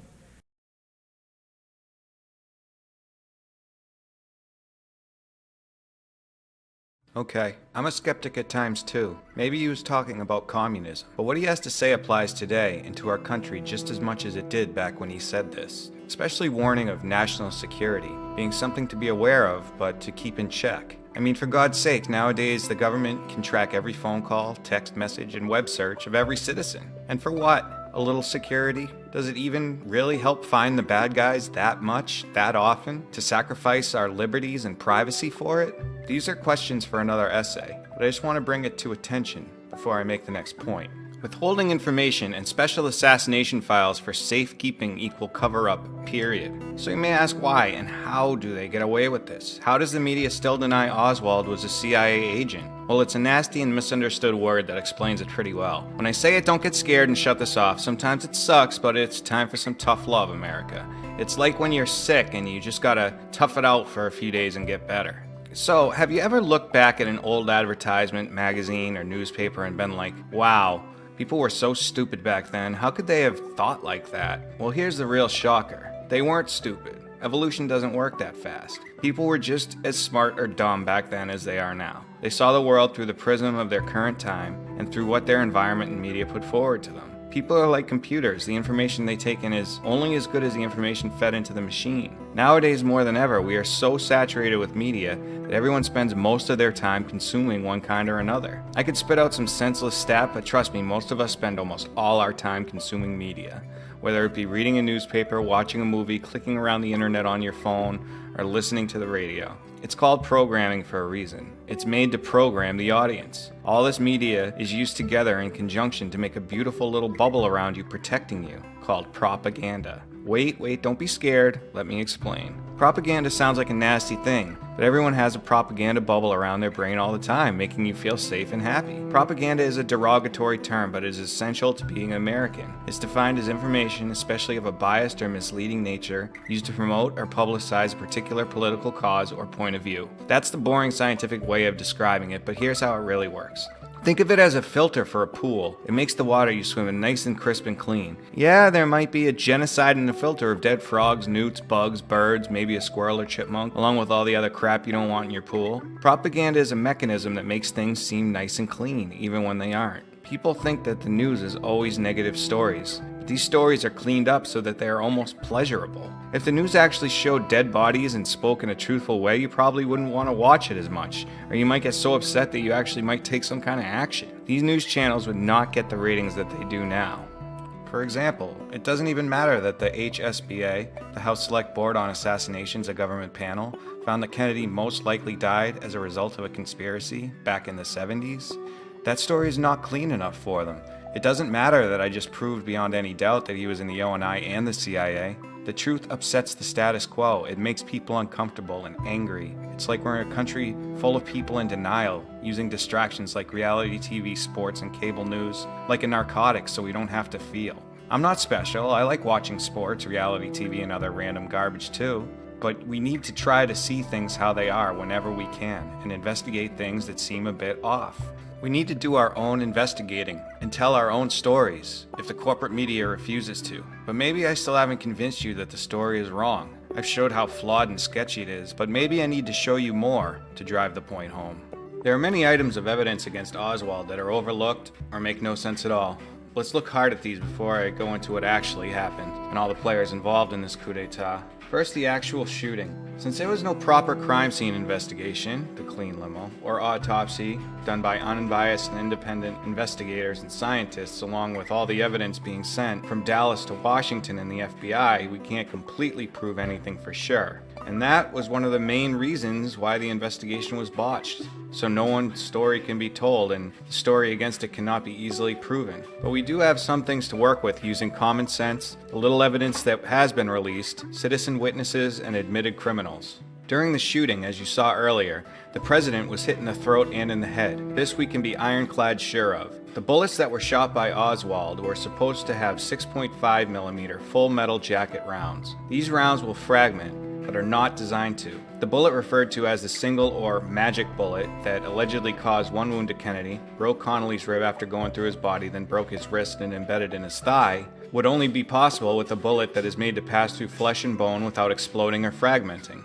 In fact, that bullet is used as a piece of evidence by the Warren Commission and it is near pristine condition. So I ask this question: how is it that the bullet that hit Kennedy in the head completely exploded? It is clear and brutal to see that he was hit with a fragmenting or exploding round. Back in the 60s, many gangsters and assassins would hollow out a bullet's head and fill it with liquid mercury to make it explode on impact, leaving no evidence and assuring a ton of damage. There were many fragments of this bullet in Kennedy's head, and the actual bullet was never found, so we can assume he took the whole shell, absorbing into his skull and brain. Yikes. When the whole back and to the left motion of Kennedy's head is debunked by skeptics, they use the reasoning that the bullet passed through cleanly. Thus the kinetic energy of that missile would have passed through without moving his head a bit. If this were the case, we wouldn't see all the gore and huge chunk of his head flap off, and his poor wife wouldn't have been crawling on the trunk to pick a piece of his scalp up in panic. Since the kinetic energy or inertia of this bullet, probably heading at 3,000 feet per second, did not pass through his head, instead fragmenting and exploding, that energy needed somewhere to go, resulting in his violent head movement. It's not speculation or a conspiracy theory, that is a fact of nature and physics. This shows us two things. First, two different types of bullet must have been used, since all the shells in the sniper's nest are the same, and it is unlikely that you would load one random exploding bullet in with regulars, you would usually use one or the other, and no exploding bullets were left in the clip. We must conclude that there was more than one weapon used. I also came to the conclusion that one shooter was probably an experienced hitman or assassin because he knew to use an exploding round. To drive this home further, since the bullet exploded, causing a back into the left violent movement, we must conclude that the devastating headshot could only have come from the front right. That means two shooters. I couldn't refute this fact as much as I tried. This shatters the lone gunman theory into 1,000 pieces alone. And look, we didn't need a proper autopsy or much ballistics evidence to see that plainly. 90 seconds or less after the shooting, Oswald was run into by a panicked officer. He was looking for suspects, and Oswald was in the break room on the first floor drinking a Coke. The officer said he appeared normal and was not out of breath. In later questioning by the police, he said his break was at noon and he had been there 20 minutes. He could even name the people that saw him there who shared his lunch with, and this was confirmed. So that means if he did the shooting, he ran across the room after, sloppily hid the rifle, ran down 5 or 6 flights of stairs, popped open and started drinking a soda, and caught his breath, again in 90 seconds or less. In addition, there were women who ran down the stairs after the shooting and said nobody was in the stairwell at all. I'm not making this stuff up, it's all there to be found. I was shocked. While we talk about weapons, another surprising thing came to light during my research. Oswald had supposedly shot a policeman dead while he was fleeing to hide at the Texas Theater. When he was arrested, he actually tried shooting the arresting officers, most likely fearing they were there to kill him. More on that later. His handgun made a click sound as he squeezed the trigger. The gun misfired. Later, the gun was tested by investigators and found that it had a defective firing pin, meaning it was unable to fire a bullet. When I looked into this shooting further, the shooting of Officer J.D. Tippit, I found more surprising evidence. Perhaps most importantly, the timing does not add up because Oswald could not have made it to the Tippit shooting unless he got a ride from someone. Why would he get a ride but not to a specific place? Nobody ever came forward saying they gave him a ride, and just to a random street intersection? So we should assume he was on foot, but this wouldn't give him enough time.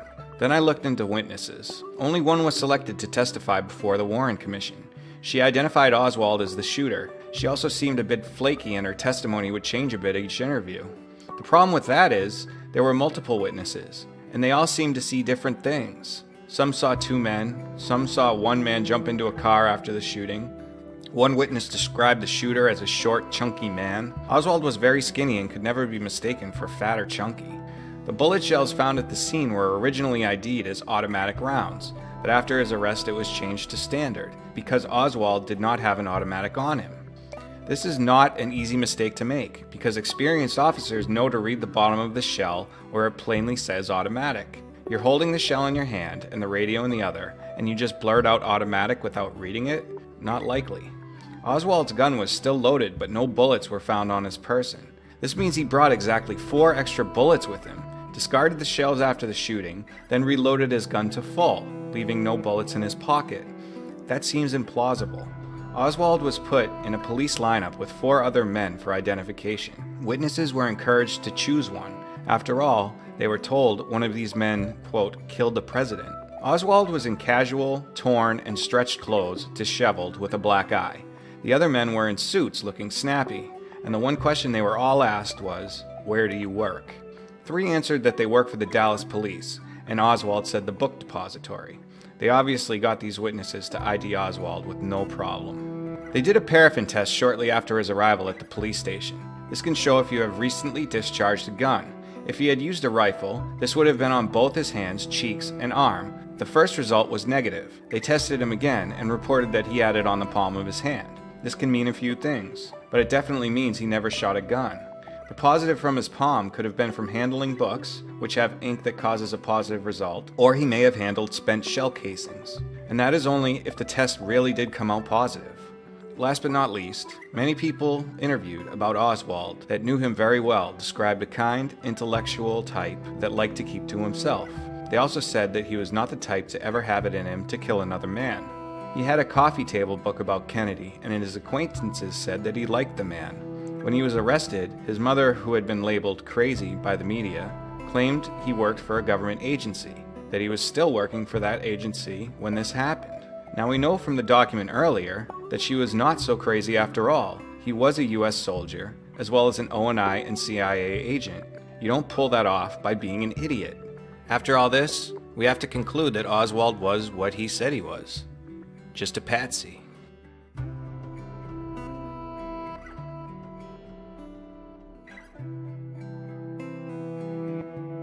Now, you must be thinking, enough already about Oswald. You may even still think he did it, and all this is just nonsense. Of course this wasn't a normal investigation of a homicide. Of course JFK had many enemies. Presidents always have many enemies. And most of all, why hasn't anyone ever talked after 50 years? Yep, I asked myself these same questions. That's when I found out that many people actually did talk.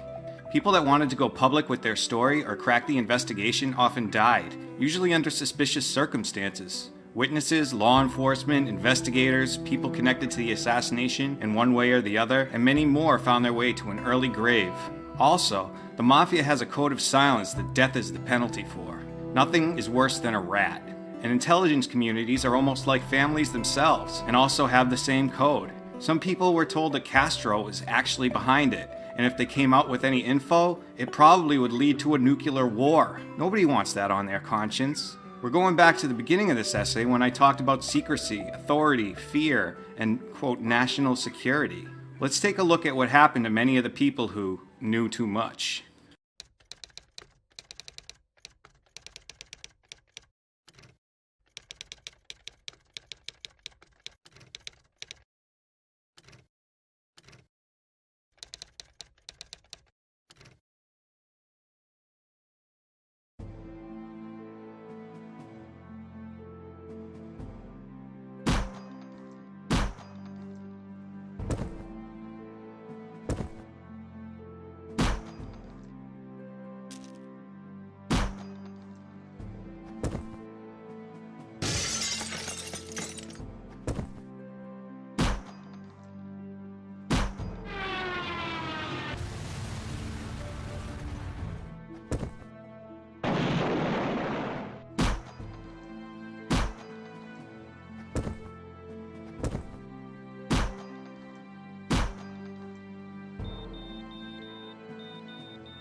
I don't mean to poke fun or marginalize these people at all. They had families and loved ones, and an untimely death is always a tragedy. Some of these deaths may have been of chance, but statistically, that's impossible. Many of them died because of national security. I really think this is one of the saddest parts of this case. Some of them can be considered heroes, and there are more victims that I did not even include. The odds of this happening by chance are just too astronomical.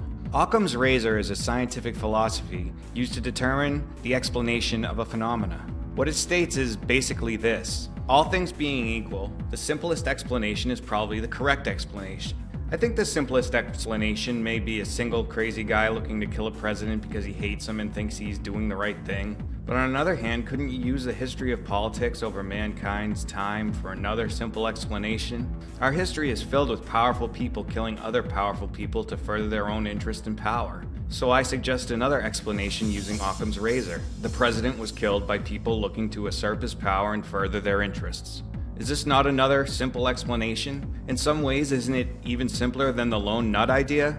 I'm not anti-government at all, but I understand human nature and history and can see this happening throughout time. We like to think the USA is different than other nations in history, but I'm sure the Romans felt the same way about their society. In JFK research, it seems like another case of the people in power stopping intellectuals at the word go by pitting them against each other. Just like black versus white, young versus old, rich versus poor, they pit conspiracy theorists against lone nutters. When I say them, I refer to the power structure that has used this tactic for many, many years. You can stop people from fighting you by getting them to fight one another. A very simple tool of subversive control. We need to put a stop to this pattern by simply taking all the available information that is out there and making a decision on what really happened, instead of snapping at each other and dismissing ideas based on a label. It would be great if we could do this with issues like race and economics, not just the JFK case. In a political assassination in any country, not just ours, the politicians should be the last people to take the word of when it comes to the truth. It is up to the people to keep an eye on our government and take action to correct problems found, not by violence or rioting, but using democracy as it was designed and root out the problem in the voting booth and in peaceful protest. Let's cut to what most assassination researchers want to hear about the most. What really happened that day in Dallas? Who pulled the trigger? Who did they work for and why? This is where many people who look at this case skew off into their own ideas and usually dismiss others. I have my own idea of what really went down as the motorcade drove through Dealey Plaza. Lee Harvey Oswald was a CIA and ONI agent as well as an informant for the FBI. He had infiltrated a misguided and double-crossed anti-Castro assassination group known as Mongoose. Mongoose was an assassination team that was set up to kill Castro, but after the Bay of Pigs, it was given a new assignment, not disbanded. It consisted of CIA and Mafia assassins, as well as foreign contract killers. They had set up a safe house in the Dallas Oak Cliff area. 5 days to a week before the assassination, the key members of Mongoose, as well as local conspirators, were assembled in the safe house to plan an operation called The Big Event. Oswald was not in this safe house, but knew many of the key people that were involved in the operation. He knew this plan was in action, but only knew they were to assassinate him either at the airport where he landed, during the motorcade, or at the Trade Mart he was headed to. Oswald had said as much to his mistress, and most likely to his connection at the FBI, because a teletype, which is an old school version of an email, warning of the assassination was put out to every FBI office on November 17th. The plan was put into motion by very powerful, high echelon people in the, quote, alphabet agencies. The plan was put on the table by Lyndon Johnson and his close friend J. Edgar Hoover, who both despised the Kennedys. These two men were instrumental in the cover-up, and they were probably most responsible for the assassination. They got the ball rolling with Allen Dulles, who had just lost his official title with the CIA, but still had strong connections in the CIA community, and of course Mongoose. Another surprising person, who would become very powerful in the CIA and the USA later, was a recruiter and financier for these anti-Castro agents, and used his offshore drilling company as a front, named George Bush. The safe house in Dallas was a meeting and planning base for the operation for those who would be involved in the assassination itself. They knew that there was a patsy set up to take the blame, and as long as they kept their mouths shut, they would get paid, and the cover-up would be taken care of by the bigwigs in Washington. I know this sounds wild, but the project that brought us a nuclear bomb 20 years earlier was much more complex, involved more people, and was much harder to achieve than a simple assassination. And the US pulled that off without a hitch. This was long before this happened in Dallas. In a strange way, Kennedy was taken out by a powerful social network. These people were more than just associates. They were close friends as well. They trusted each other and knew what needed to be done to keep their power. Clint Murchison was an oil billionaire whose wealth was made in the oil business, nurtured and preserved by the oil depletion allowance, which Kennedy was to change. He owned about 500 different companies and controlled just about everything and anything in Texas. He extended his influence to Washington, D.C. and other powerful venues through a very special hotel that he ran, the El Charro Hotel in California. This was an expensive luxury vacation resort, and Murchison used it to bond with and wine and dine the most important people in the underworld and Washington. The frequent guests were all power figures like J. Edgar Hoover, Carlos Marcello, who was the head of the New Orleans Mafia, Richard Nixon, Bobby Baker, who was Johnson's right-hand man and Secretary of the U.S. Senate, and a wealthy man named D.H. Byrd, who was the owner of the Texas Book Depository. All these men had motive and opportunity to make this assassination happen. In fact, on the eve of the assassination, Clint Murchison had a very big party at his house in Texas with some very interesting guests. These include Lyndon Johnson, Richard Nixon, Byrd, and other oil billionaires, as well as the guest of honor, J. Edgar Hoover, who flew in just for the party, then flew back to Washington. When Lyndon Johnson arrived, they all disappeared into what we can consider a smoke-filled room, and a meeting was held. According to Johnson's mistress at that time, Johnson came out of the meeting and grabbed her arm, then whispered into her ear, "After tomorrow, those motherfucking Kennedys will never make a fool out of me again. That's not a threat, that's a promise."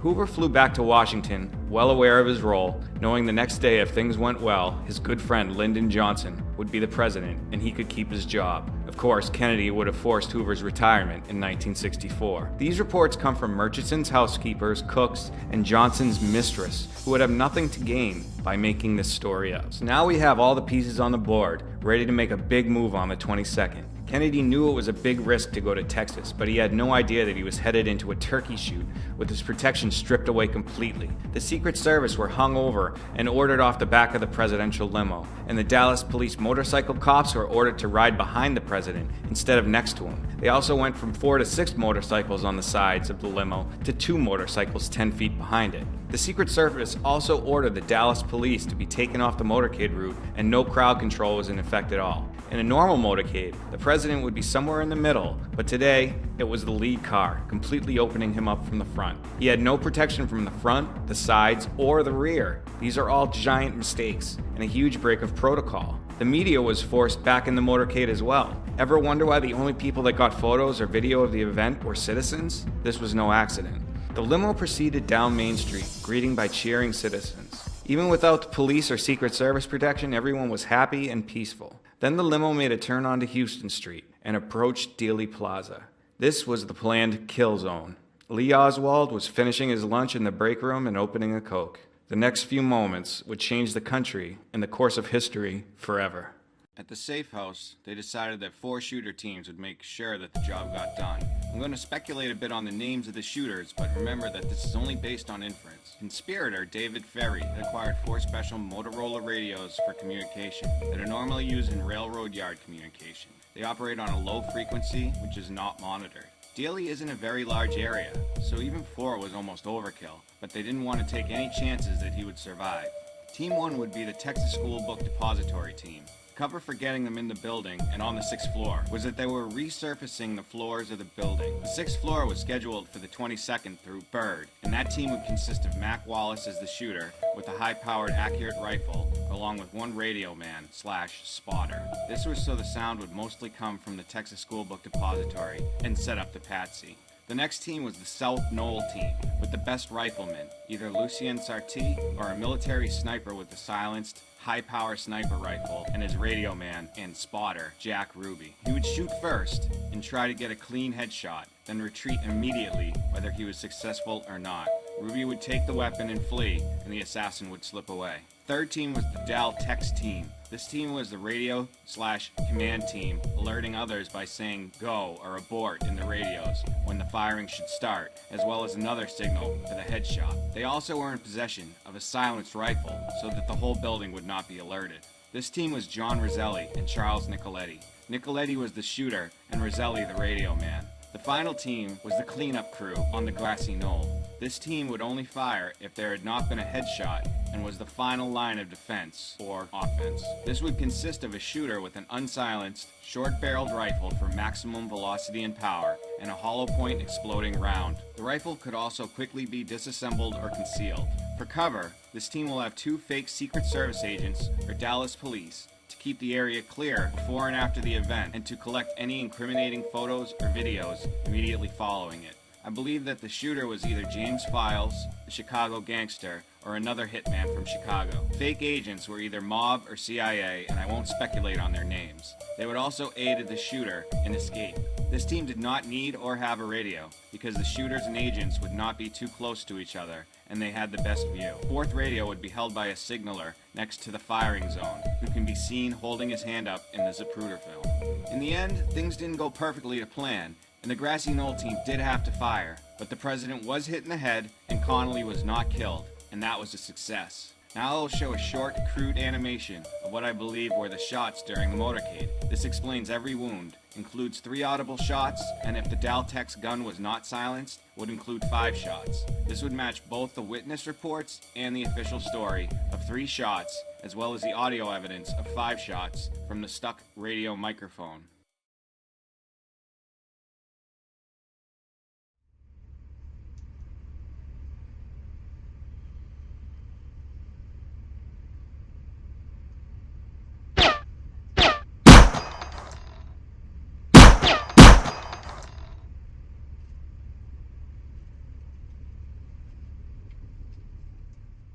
There were 2 main barrages of fire. The first shot from the South Knoll went through the windshield and struck the president in the throat. This shooter then retreated because he was to only fire once, and his field of fire would be obstructed from this point on anyways.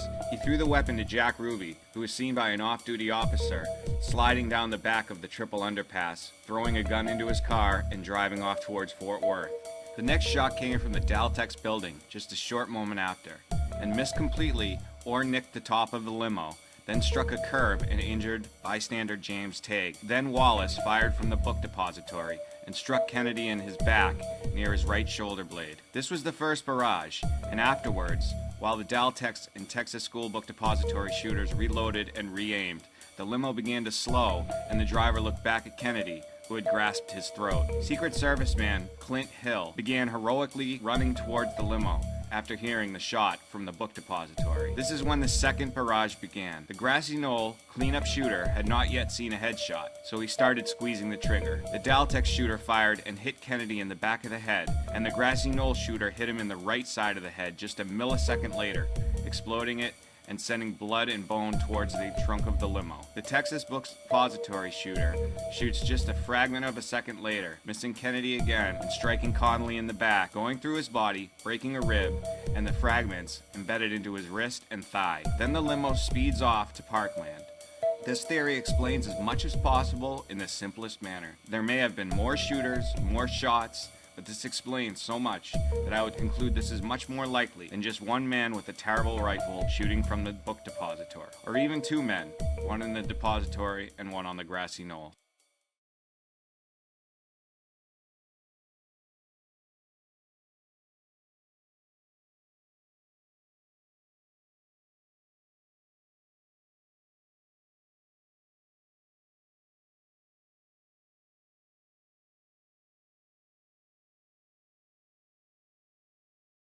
Good evening, fellow Americans. As you have learned, I was killed by a conspiracy of corruption and men seeking power. Of this there can be little doubt. So what now? What can we do? Is there any solution? Well, that's difficult. It is difficult when you find out that the country you love has been taken over and changed right under the nose of the people. It is very interesting that Americans don't see why their country was so special. What is the role of a government? Some think it is to provide for you. This is where the thinking of the people is so very flawed. I used to wonder why people were so eager to flee their land and start new in America. I now know they did not come here for security. They came here for liberty. If you want things provided for you by the government and have lots of security, that is very easy to get. You can get sleeping quarters, 3 meals a day, various forms of entertainment, a place to exercise, people who are armed and alert at all times to keep security and a roof over your head. Sounds good, doesn't it? Like paradise on earth, or some grand utopia. Well, I'm talking about a jail. The path of our society is headed in a very grave direction. This change is not necessarily going to happen rapidly, but instead a slow erosion, gradual, to the point you will not even notice it's happening. Like picking the leaves off the tree of liberty, one at a time, until the tree can no longer breathe and falls to the ground. During the 19th and early 20th century, when our government was small and stayed out of the way of free enterprise and free thinking, the United States was the leader of the world in technology, economy, freedom, and quality of life. This prosperity lasted a time, but it has, like a large wave crashing on the beach, begun to slowly drift backwards into a sea of poverty, sadness, debt, crime, and fascism. The only way to fix what happened on November 22nd, 1963, is to fix the problem that caused it, and to restore our politics to its constitutional root. Our national security state needs to be eviscerated. The executive branch needs to be put back in check with the legislation and judicial branches. No more intelligence agencies acting without oversight of the citizens. No more undeclared wars or police actions, and no more assassinations of anybody in any country we have not declared war with. We must put an end to lifetime professional politicians through a law enacted that you can only serve in the U.S. government for a maximum of 8 years and may not be a career politician. The NSA, CIA, FBI, and Homeland Security need to be disbanded or dissolved. Before we go thinking that's too radical, remember that we did just fine without them for over 150 years, and they have proved to do more harm than good, and are responsible for my death and the death of scores of others. Policing will be done on a local level only, with no military intervention or assistance as set forth by our forefathers. Any issues regarding interstate crime will be dealt with through collaboration of these local law enforcement agencies, through advanced technology, and the Attorney General of the United States. The Patriot Act rescinded, and another bill put in its place, restoring the full privacy of all U.S. citizens. Every student in public schools must learn the Constitution by 5th grade, as well as why it was written and how it is applied. No president, congressman, judge, or anyone acting along with or on behalf of those persons can belong to any secret organization, secret society, spy or security agency of any kind, or political committee or lobby. Politicians should be drawn from the private sector with experience in management and getting tasks accomplished efficiently, as well as teachers, scientists, doctors, and laborers, instead of manufactured politicians acting as puppets on behalf of outside powers. Being in politics needs to go back to being something that is done out of service and love of the country, and not as a career, with these elected persons representing a cross-section of the actual citizens of this country. The companies that supply weapons for the government need to be privatized, downsized, and or eliminated. Weapons manufacturers and workers in that industry will get financially assisted for a period of time, and the equipment used to manufacture all these weapons will be bought by the U.S. government from these companies at full value and destroyed or put to use in a less destructive manner. Any stationing or movement of troops or agents of the U.S. government of any kind in foreign lands must be voted on and approved by the House and Senate, and approved by the President and Supreme Court. Science and technology needs to be opened up and any single method of science or scientific recipe used in the marketplace for profit, with medicine, electronics, automotives, or otherwise, must be revealed to any party in the United States interested in learning that method or technology for their own applications. In other words, you cannot patent an idea or formula, but you can patent a product. This would result in a boom of jobs and less monopolies, as well as lower prescription costs and better medicines developed much faster. And finally, to end the endless debt cycle of the people, the Federal Reserve put to an end, and the U.S. Treasury once again printing money backed up by precious metals. The process of this change will be difficult because those who have a grip on power in this country will resist these changes. We must recognize that our manufactured career politicians have shown time and time again that they are not right for the job. In closing, love your family, love your friends, spread peace and joy, and also love your country before it is lost forever. Because we must remember, it is easy to stop a single man in a motorcade, but impossible to stop millions who are not afraid.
This part of the film is going to be a little different. The essay itself has concluded, but like I had said before, I was avoiding naming names. The reason for that is it can be very confusing when you start doing that. I noticed a lot of JFK assassination documentaries, books, etc. You know, they'll name all these names and it seems to make sense, and then there's just so much that it's overwhelming. And as you can see, just by looking at these connection lines, you know, this is a crazy web of different things going on. It's actually not quite as complicated as it seems here. So basically what we have here, like I said, is a mind map. This is the Wizard of Oswald JFK Assassination mind map. I'm gonna move probably in like kind of clockwise or something direction and just go through pretty much the whole map. You're looking at the reason right here that it's so easy just to put it on one man. It makes it nice and simple. You know, Lee Harvey Oswald did it, and that's it. Look at what it takes to actually figure out what went down. Probably the biggest character other than Lyndon Johnson would be this man, J. Edgar Hoover, the head of the FBI, of course. And as you can see, he is connected with a lot of lines to a lot of people. Like I described earlier, he was at the party on the eve of the assassination at Clint Murchison's house. And I'm just going to zoom out a bit so we can see where else he connects. Of course, him and Lyndon Johnson are good friends, very trusting of each other. They both hated Kennedy. So, you know, he was basically the guy that really made it possible for this to really go down without a hitch. He was also connected, as we can look here, we'll follow this blue line here, Allen Dulles in the CIA. And under Allen Dulles, we're going to have a whole lot of people to go over. But, Allen Dulles was a huge part of making this all happen. J. Edgar Hoover also had a lot of connections with the mafia. He would party with Carlos Marcello here at the hotel, the Charo. Sam Giancana was a huge character in the mafia back then. He was the head of the Chicago area, and J. Edgar Hoover was definitely familiar with him. He also was in contact with the Secret Service, the head of the Secret Service, James Rowley. Here's another connection that Hoover had at his disposal. One of the only other men that I could really name that were in the FBI itself was James Hosty. He was at the Dallas FBI agency, and he is connected to Oswald directly. Oswald actually gave him a note before the assassination went down, and it was destroyed. Hosty says that the note basically said, "Stop bothering my wife," but I would wager the guess that it probably said something else more damaging, because why else would you destroy it? I mean, why destroy evidence unless it's gonna screw you over somehow? But, the biggest connection with Hoover here is when it comes to the cover-up, is all of the evidence that was collected by the Dallas police went directly, like that night, to Washington and to Hoover and to the FBI. They had all the evidence. So basically, they controlled the investigation right from the start. Took it out of the Dallas police's hands, and after Oswald was murdered by Ruby, they really didn't have a case to worry about in Dallas. Let's go to Lyndon Johnson. Now, we already talked about how Lyndon Johnson was in trouble. He was actually involved in a scandal with Bobby Baker. They were probably both going to go to jail. Once he became president, that pretty much went away. But the big players with Lyndon was his attorney, Edward Clark, Bobby Baker, which was like his protege, Cliff Carter. He was the money man. He was kind of the guy who laundered. He was the guy who got Lyndon the cash and distributed cash among this group. Mac Wallace, basically, he was going to be one of our main shooters. He was the Texas School Book Depository shooter, and the reason that I say that is he had a fingerprint that was found on a box in the Texas School Book Depository in the sniper's nest that was completely confirmed to be his. He's dead. Okay, we're going to move over here. This is the Texas connection. These were the guys that wanted to get rid of Kennedy because the oil depletion tax allowance was going to be taken away, which basically means they got a 25% tax break on taxes for their oil. And basically it helped make them the millionaires there were. H.L. Hunt and Clint Murchison Sr. were two of the richest Americans at the time. Right up there with Sid Richardson. These are very, very wealthy people that wanted to keep that wealth. They wanted to see Kennedy go. John Connally, obviously the governor of Texas, he was in the car when the president was shot. He was, big time with Lyndon Johnson. D.H. Byrd, big player in this. Basically, D.H. Byrd founded the Civil Air Patrol.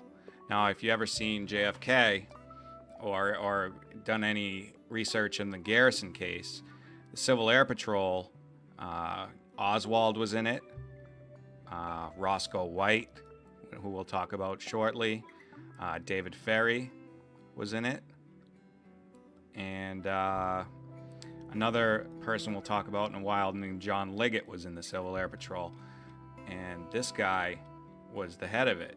Now, interestingly, D.H. Byrd also owned the Texas School Book Depository, which is quite interesting.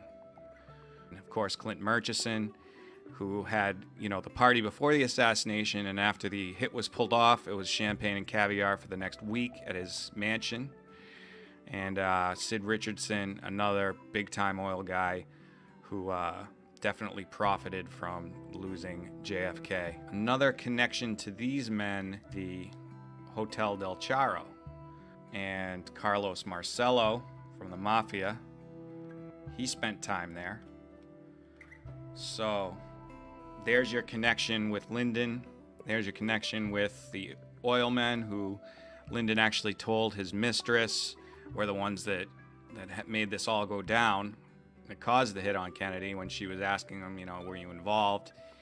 Lyndon said, oh, it was all those oil guys. We've got Mac Wallace, and you'll notice this red dotted line means that they were probably in Dallas, probably at the safe house, and were involved with what is called the big event, which was kind of the code name for the Kennedy assassination. So Mac Wallace was definitely there. He's got the purple line, which also means that I believe he was a shooter. Another interesting character is Leon Jaworski. He was actually an advisor, and he was involved with the Warren Commission. Now, Leon Jaworski is also connected to some interesting people. He was connected to the Bush family. He was an attorney for them. He was good friends with Lyndon Johnson.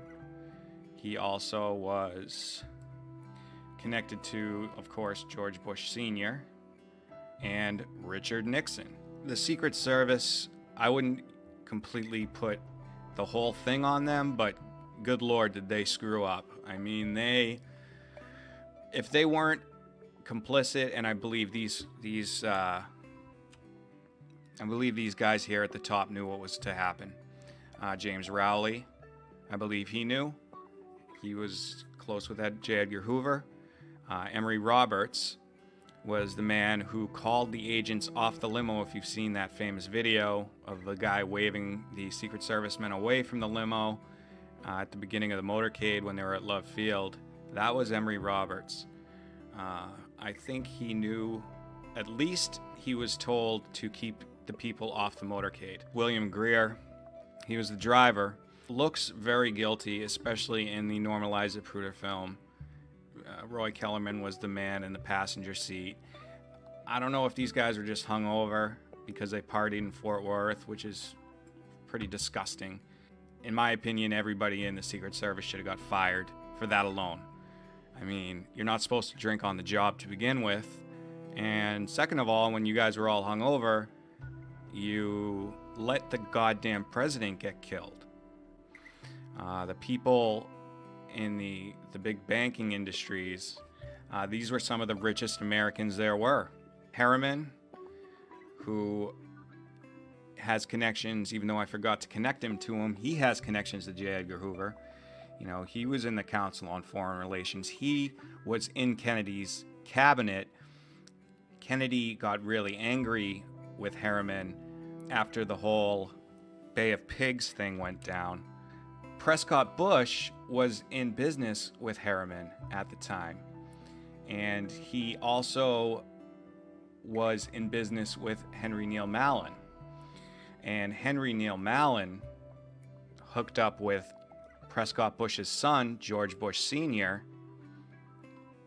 and started Zapata Offshore, which seems like a harmless enough thing, an offshore drilling company. But these guys were actually a front for Operation Mongoose and Operation 40, which is here. And like I said before, Operation Mongoose, Operation 40 basically were Castro killing operations. And this whole thing really is just a Castro killing operation backfired on Kennedy. We're going to move over here to the Dallas police and how they connect to everything. Will Fritz, he was told by Hoover, I basically just drew Hoover to Dallas police because he just owned them. He got all the evidence, and they basically told Curry, Fritz, Wade, everybody, Earl Cabell, the mayor, basically pinned it on Lee Harvey Oswald from the start, said you got your man. Will Fritz, I believe, knew that Jack Ruby was going to assassinate Oswald. If you watch the video of him in the garage, you can see he barely reacts when Oswald is shot. The Tippit shooting. Basically, one of our main players, and some people would probably dispute this, but I find a lot of interesting things connecting to Roscoe White as being a main character in this saga. Basically, Roscoe White was in the Civil Air Patrol. He was in the O&I. I believe he was at the safe house. He's connected to a lot of things. He's also connected to the CIA. I believe he was somewhere. The CIA is tough to figure out. Obviously, they're a secret organization, but I think he might have been in conjunction somewhere with Nixon.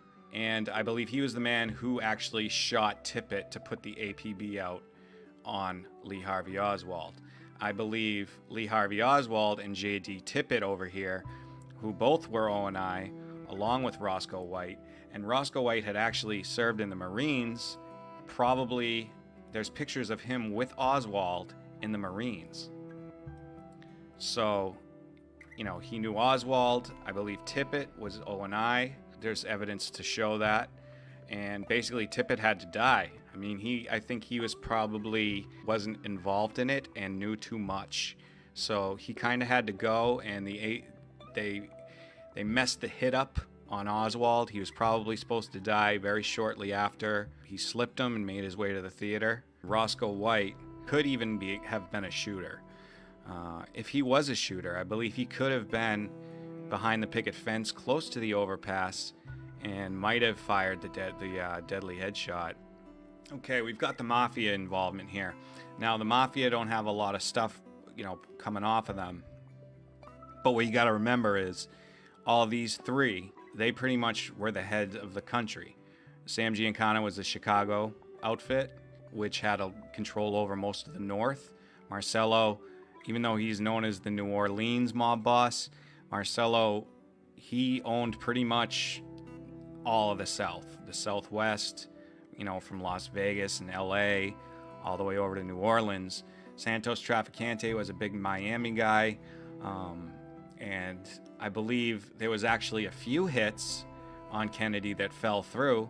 One was supposed to go down in Chicago, one was supposed to go down in Miami, but they were called off for different reasons.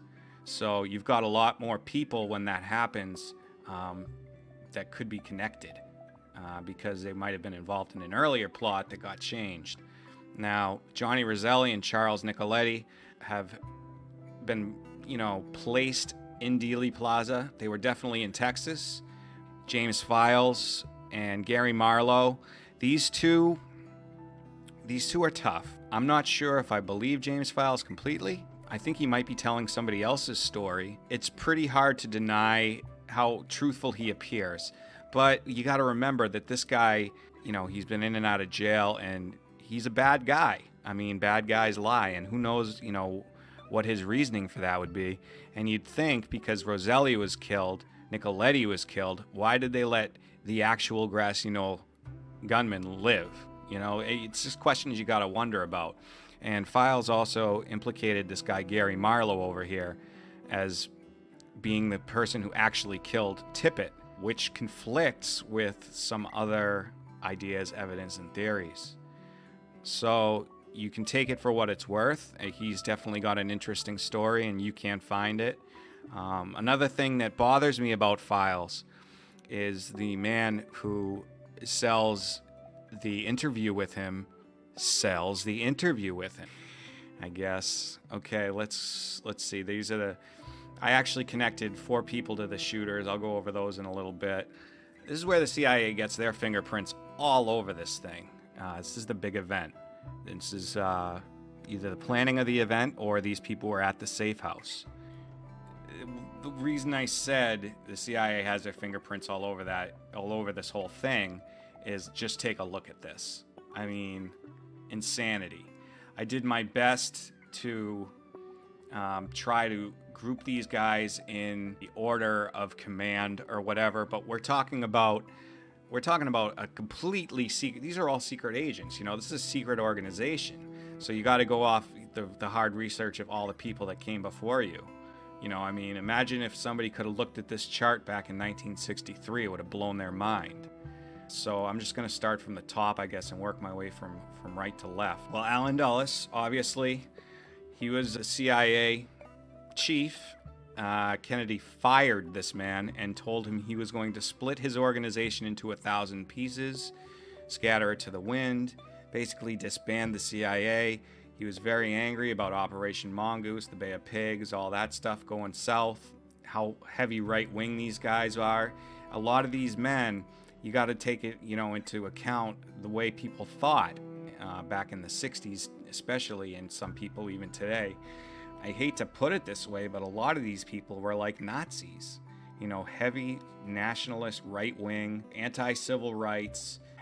It depends on your political beliefs, but these guys were closer to Nazis than you would believe, and I think that's why Kennedy saw evil in them and wanted to get rid of the organization. Cord Meyer, one of the major guys involved in the assassination, because I think he got the order from LBJ, or the go-ahead, or he's the one that LBJ contacted to get the ball rolling. I don't think he necessarily went to Dulles because he knew Cord Meyer. I believe he just went straight to Cord Meyer and had Cord Meyer start to set this up. Now, at the same time, I want you to keep in mind that George Bush Sr. was in the CIA back then. And, I don't rush to blame him just because he's a Bush. I actually make the statement because he became the director of the CIA and he became the president of the United States. So you don't just get that in this group of people for nothing, as well as a document that puts him in Dallas on November 22nd. So, I mean, I could have even put him at the safe house. I don't even know if he necessarily was in on the big event, but probably. Yeah, so we got Cord Meyer here. So I'm just going to go through the people that I believe Cord Meyer was connected to. So you've got Cord Meyer, I believe, connected to a man, Jake Esterline, another CIA agent, and Clay Shaw. And this was more of the New Orleans, Jim Garrison type deal with David Ferry. These are the guys that were overheard plotting to kill JFK. And a huge player in this whole game, and another guy who I would consider one of the major people responsible for not just JFK, but his little brother getting killed, is a man named David Morales from the CIA, who I believe had underneath him Jake Miranda, Del Valle, Mackenzie, Michael Victor Mertz, Michel, these are French gangster who could have possibly in the safe house are involved, but I really don't have enough to be absolutely sure. I do know that he got special treatment. He got some kind of CIA airlift out of Dallas, so he was in the area.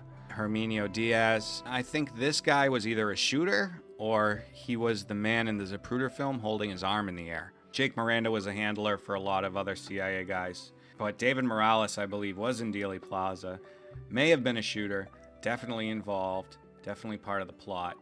Bill Harvey, who was looking to make a name for himself in the agency. Underneath him, we have Charles Harrison, Percy Holt, Charles Rogers.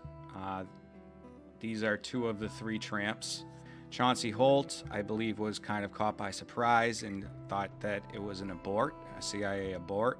He thought that the hit was called off, which I believe was a misinformation thing done within the CIA with some of their own agents so that they could have plausible deniability. Big guy, Lucien Sarti, he was involved in the French drug trafficking. He was a big-time assassin.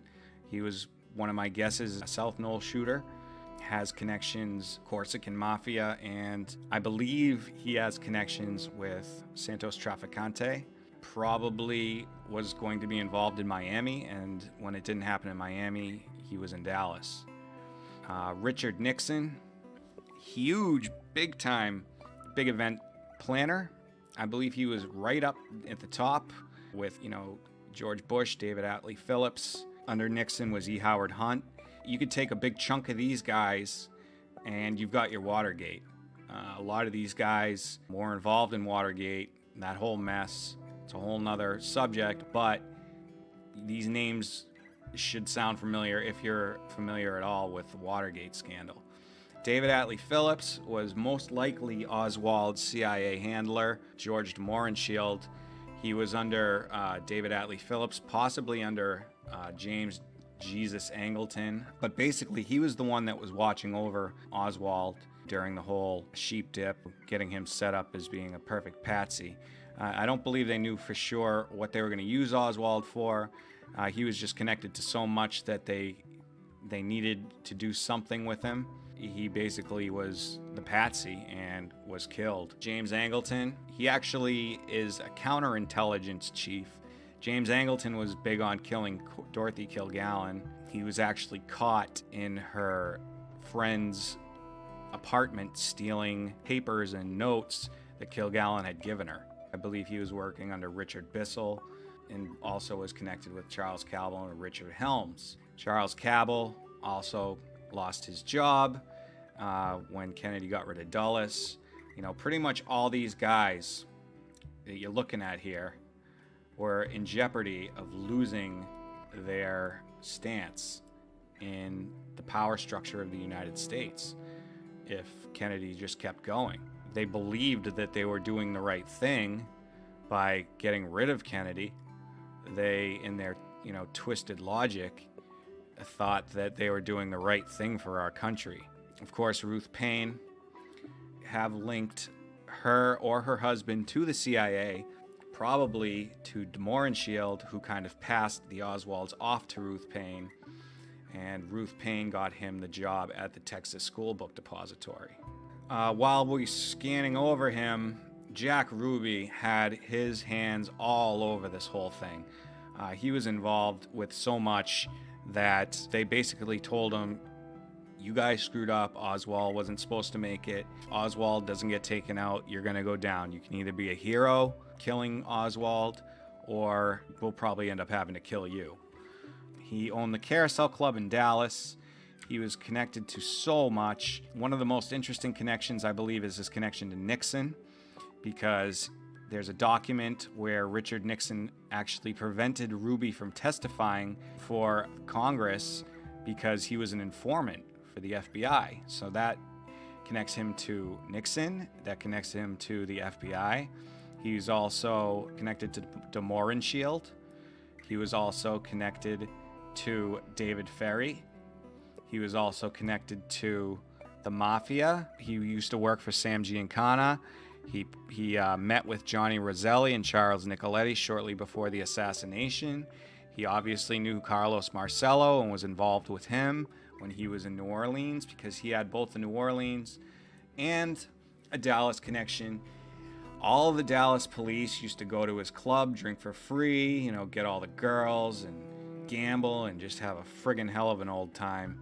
So he was connected with them. And of course, the man who I keep going back to as a very interesting person, Roscoe White, who his fingerprints are all over this whole thing. Obviously, he was actually killed in an explosion. Okay, we've gone over Ruby. Since we're in this area now, I'm going to talk about the Warren Commission. Now, the Warren Commission, it's the worst fraud of this whole thing. It's just a joke, really. Anybody that investigates this case and believes this crap and, looks at the evidence itself and buys their conclusion that one single person pulled this off, has been completely turned around. But I'm going to go through these guys. David Bellin, he had a dream, and he told Arlen Specter about this, that he basically had a dream about the single bullet theory. He said, I figured it out, because they couldn't figure out how they were going to explain all these wounds. And he told Arlen Specter about it. That's how we got the single bullet theory. Hale Boggs here, he didn't want to be involved in this. He got blackmailed into getting into this whole thing. He didn't agree with it, and he disappeared long after. He always said he regretted putting his name to it, or signing his name to it. Richard Russell, when I was talking about Nazis, this guy was super anti-civil rights, hated the blacks, and was all about segregation and all that messed up crap, and a lot of these guys are. Gerald Ford, he was planted in there by Hoover. He was a buddy of Richard Nixon. He was setting himself up to be a future president by going along with all this crap, and it worked out. He did become president. Earl Warren, he was also blackmailed by Hoover into going into this. Hoover had the dirt on everybody, everyone. The mob had the dirt on Hoover. That's why he always said that he didn't believe there even was a mafia in the United States. He was around for the golden era of the mafia when everybody pretended they didn't exist until, you know, the Kennedys came around and Bobby started putting them all in jail. He had some kind of dirt on Earl Warren, and he made him the head of the commission, or he put his name on the commission because people trusted Earl Warren. Another anti-civil rights guy, John McCloy, he actually, I believe he was either the architect or he was somehow involved with the Japanese internment camps, which is a pretty disgusting thing that happened during World War II. You know, these are really great guys to be heading up an investigation into the killing of JFK, aren't they? I mean, look at these characters. John Cooper is with the Bushes, definitely connected to the CIA, connected to Harriman, the big banker, you know, the whole skull and bones crap. He was in tight with those guys. So basically, we've got the Fox investigating the hen house, which I'm stealing that line from something, but you don't want these guys. If John Kennedy was to pick a commission to determine what really happened in his assassination, these type of people would be the last people he would have chosen. Now, cover-up is just as big a deal as the whole thing itself, because if there was no cover-up, then these people, they would have got what they deserved. But there was a cover-up, obviously. Warren Commission was the biggest part of the cover-up. Zoom out a bit here. After World War II, CIA, as you can see they're connected here, the CIA started Mockingbird, which is basically using the press to control the people of the United States, what kind of information that they get, kind of control what we think. I could say brainwashing, but that, you know, that's kind of harsh, but that's kind of what they were planning on doing with this. The media, Time Life magazine back in the early 60s was huge in implicating Lee Harvey Oswald as the lone gunman. The famous cover photo of him holding the rifle pretty much convicted him in the eyes of the people. Time Life at that time's publisher was this man here named C.D. Jackson. Now, he was head of psychological operations for the OSS, which basically means a propagandist. So you've got kind of a secret agency type guy. This isn't some independent media. This is a guy that is part of PSYOPs and was connected to the CIA, because the OSS basically became the CIA. And he's the guy who publishes Time Life. Interestingly, they're the ones that got the Zapruder film. They held it back for 12 years. They altered it. It's pretty obvious to see that. So they're pretty culpable in this whole thing. Quickly, I wanted to look at the cover-up as far as the autopsy. If you look at this picture, I call it the creepy cartoon, because if you look at it, I mean, there is nothing scientific at all about this. This is disgusting that they could pass this on to us and we would accept it. Have you ever seen any scientific image that looks like this? This is a Looney Tune, disgusting, filthy, horrible image. This is hanging up in the museum on the 6th floor at Dealey Plaza. A picture like this. So this was disgusting. And then they tried to make it a little better. This was the House Select Board on Assassinations photo. Now, all the doctors at Parkland Hospital talked about how the parietal occipital bone, I mean, I'm trying to remember the exact way you say it, but basically this bone here in the back of the skull, which you can actually kind of see in this picture, was completely blown out. This picture shows bone on the top of his head somehow flying off from a shot from behind, which is a lie. It's ridiculous. But the Parkland's doctors, the guys that first saw it, drew this sketch. I mean, even this, though this is really crude, at least it's accurate. I mean, this is what they saw. The back of his head blown the hell out. I mean, why would all these doctors in Dallas lie? The parietal occipital bone is gone. Flew out the back onto the trunk. That's what Jackie Kennedy was crawling out there to grab, was pieces of brain matter. It's really sad. But this is the initial report and the true report, and then we get these Looney Tune disgusting pictures that show his face drawn, and it's just disgusting. And the mainstream news to this day has been pushing the Warren Report theory. And the only thing you got to think about with that is, don't be surprised. They're owned by a corporation. Corporations own them. All the money is in the people that want to keep this crap under wraps. The last part of the cover-up we're going to talk about is the more modern cover-up. These two guys here are your talking heads for the cover-up. Gerald Posner, who wrote a book. It's called Case Closed. I read some of it. It's kind of just backwards talk and spin, which is what Vincent Bugliosi also does. But Gerald Posner has been accused of, and I believe it was proved, that he was a plagiarist and had falsificated quotes. So basically that means copying other people's work word for word and making up words out of people's mouth that never happened. So you gotta wonder, why would he want to push this story? And I found it interesting that he was in the same fraternity, Phi Beta Kappa. He was in the same fraternity as Robert McNamara, the Secretary of Defense, and good old, down here, Richard Helms. So I thought that was interesting. The main reason to go along with the Warren Report would be to make money, because the mainstream media needs somebody out there with some kind of credibility that actually believes that crap, will spin and talk about it as if it's real. The other guy who's big on that is the former Los Angeles District Attorney. I call him the King of Spin, Vincent Bugliosi.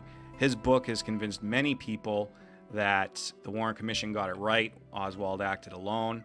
His book was called Reclaiming History, and they based the new motion picture that just came out, Parkland, off of his work. If there's one person that knows how to twist the truth, it's an attorney. They know how to tell you, they can spin anything into something believable. And one of his favorite quotes was, "There is no credible evidence to show that anyone other than Lee Harvey Oswald did this." Well, there's no credible evidence because it was destroyed. I mean, there's no credible evidence that Lee Harvey Oswald did it. So if you want to talk about credible evidence, there is no credible evidence to be found anywhere. And that you can blame on Mr. Hoover over here, because Mr. Hoover destroyed, redacted evidence. He got all the evidence. This whole thing was hooked up by him. I think that's it. The last thing to go over are the actual shooters. These are just my conjectures, but based on a lot of research. Charles Nicoletti, kind of pinning him as the Dell Tex guy. Mac Wallace, Texas School Book Depository shooter. Get a nice zoom in on him so you can see what he looks like. This is Malcolm Mac Wallace. He also was responsible for other murders, Lyndon Johnson, other hits that he had put out. Lyndon Johnson even got his own sister killed. I mean, he's a pretty nasty guy. Let's go over here to the CIA shooters. Lucien Sarti, the French assassin, believe he was a shooter. Herminio Diaz may have been a shooter. Over here, James Files claims to be a shooter. He says he's the grassy knoll gunman. You know, you can listen to his story and take it for what it's worth. David Morales, I believe he could have been a shooter. This guy was involved in a lot of very shady operations. And I also believe, you might think I'm crazy, but George Bush Sr. could have been in the Daltex building. Richard Nixon could have been in Dealey Plaza. But, you know, I think Nixon probably would have had someone else do it. Antonio here, he could have been a shooter. This is pretty much a month or so's work of research kind of stuck into this mind map. So this is kind of, as complicated as it is, this is the best way we can kind of look into the mind of a researcher. And with something this complicated, Guy Bannister, sorry, forgot to include him. Guy Bannister, in the ONI, he was also in the FBI, head of the Chicago FBI office, so that probably connects him to both Hoover and to Sam Giancana. oversaw Oswald when he was in New Orleans, sheep-dipped Oswald, which means, made him look like he was pro-communist. Oswald spent a lot of time in Guy Bannister's office in association with David Ferry. Lee Harvey Oswald, Guy Bannister, David Ferry were also involved in the anti-Castro operations, especially one involving using cancer as a weapon, which is a very interesting story. But Guy Bannister, he was one of the first people to disappear and die after everything happened, just because he had so many connections to so many of these players. That's pretty much what I have here for the mind map. Like I said, if you would like to help work on this, I will put some way to contact me to get this map. If you'd like to help me work on it, I would appreciate the help, especially if you know how to make this look cleaner. So either just this one guy over here in the middle here did it, and he just knew somehow all these people, and all these people were wrongly accused of being involved in the assassination or cover-up, or you're looking at how JFK was killed right in front of you. Like I said, I made this with Xmind. You can download it for free. And that concludes the lecture on the mind map. Thank you.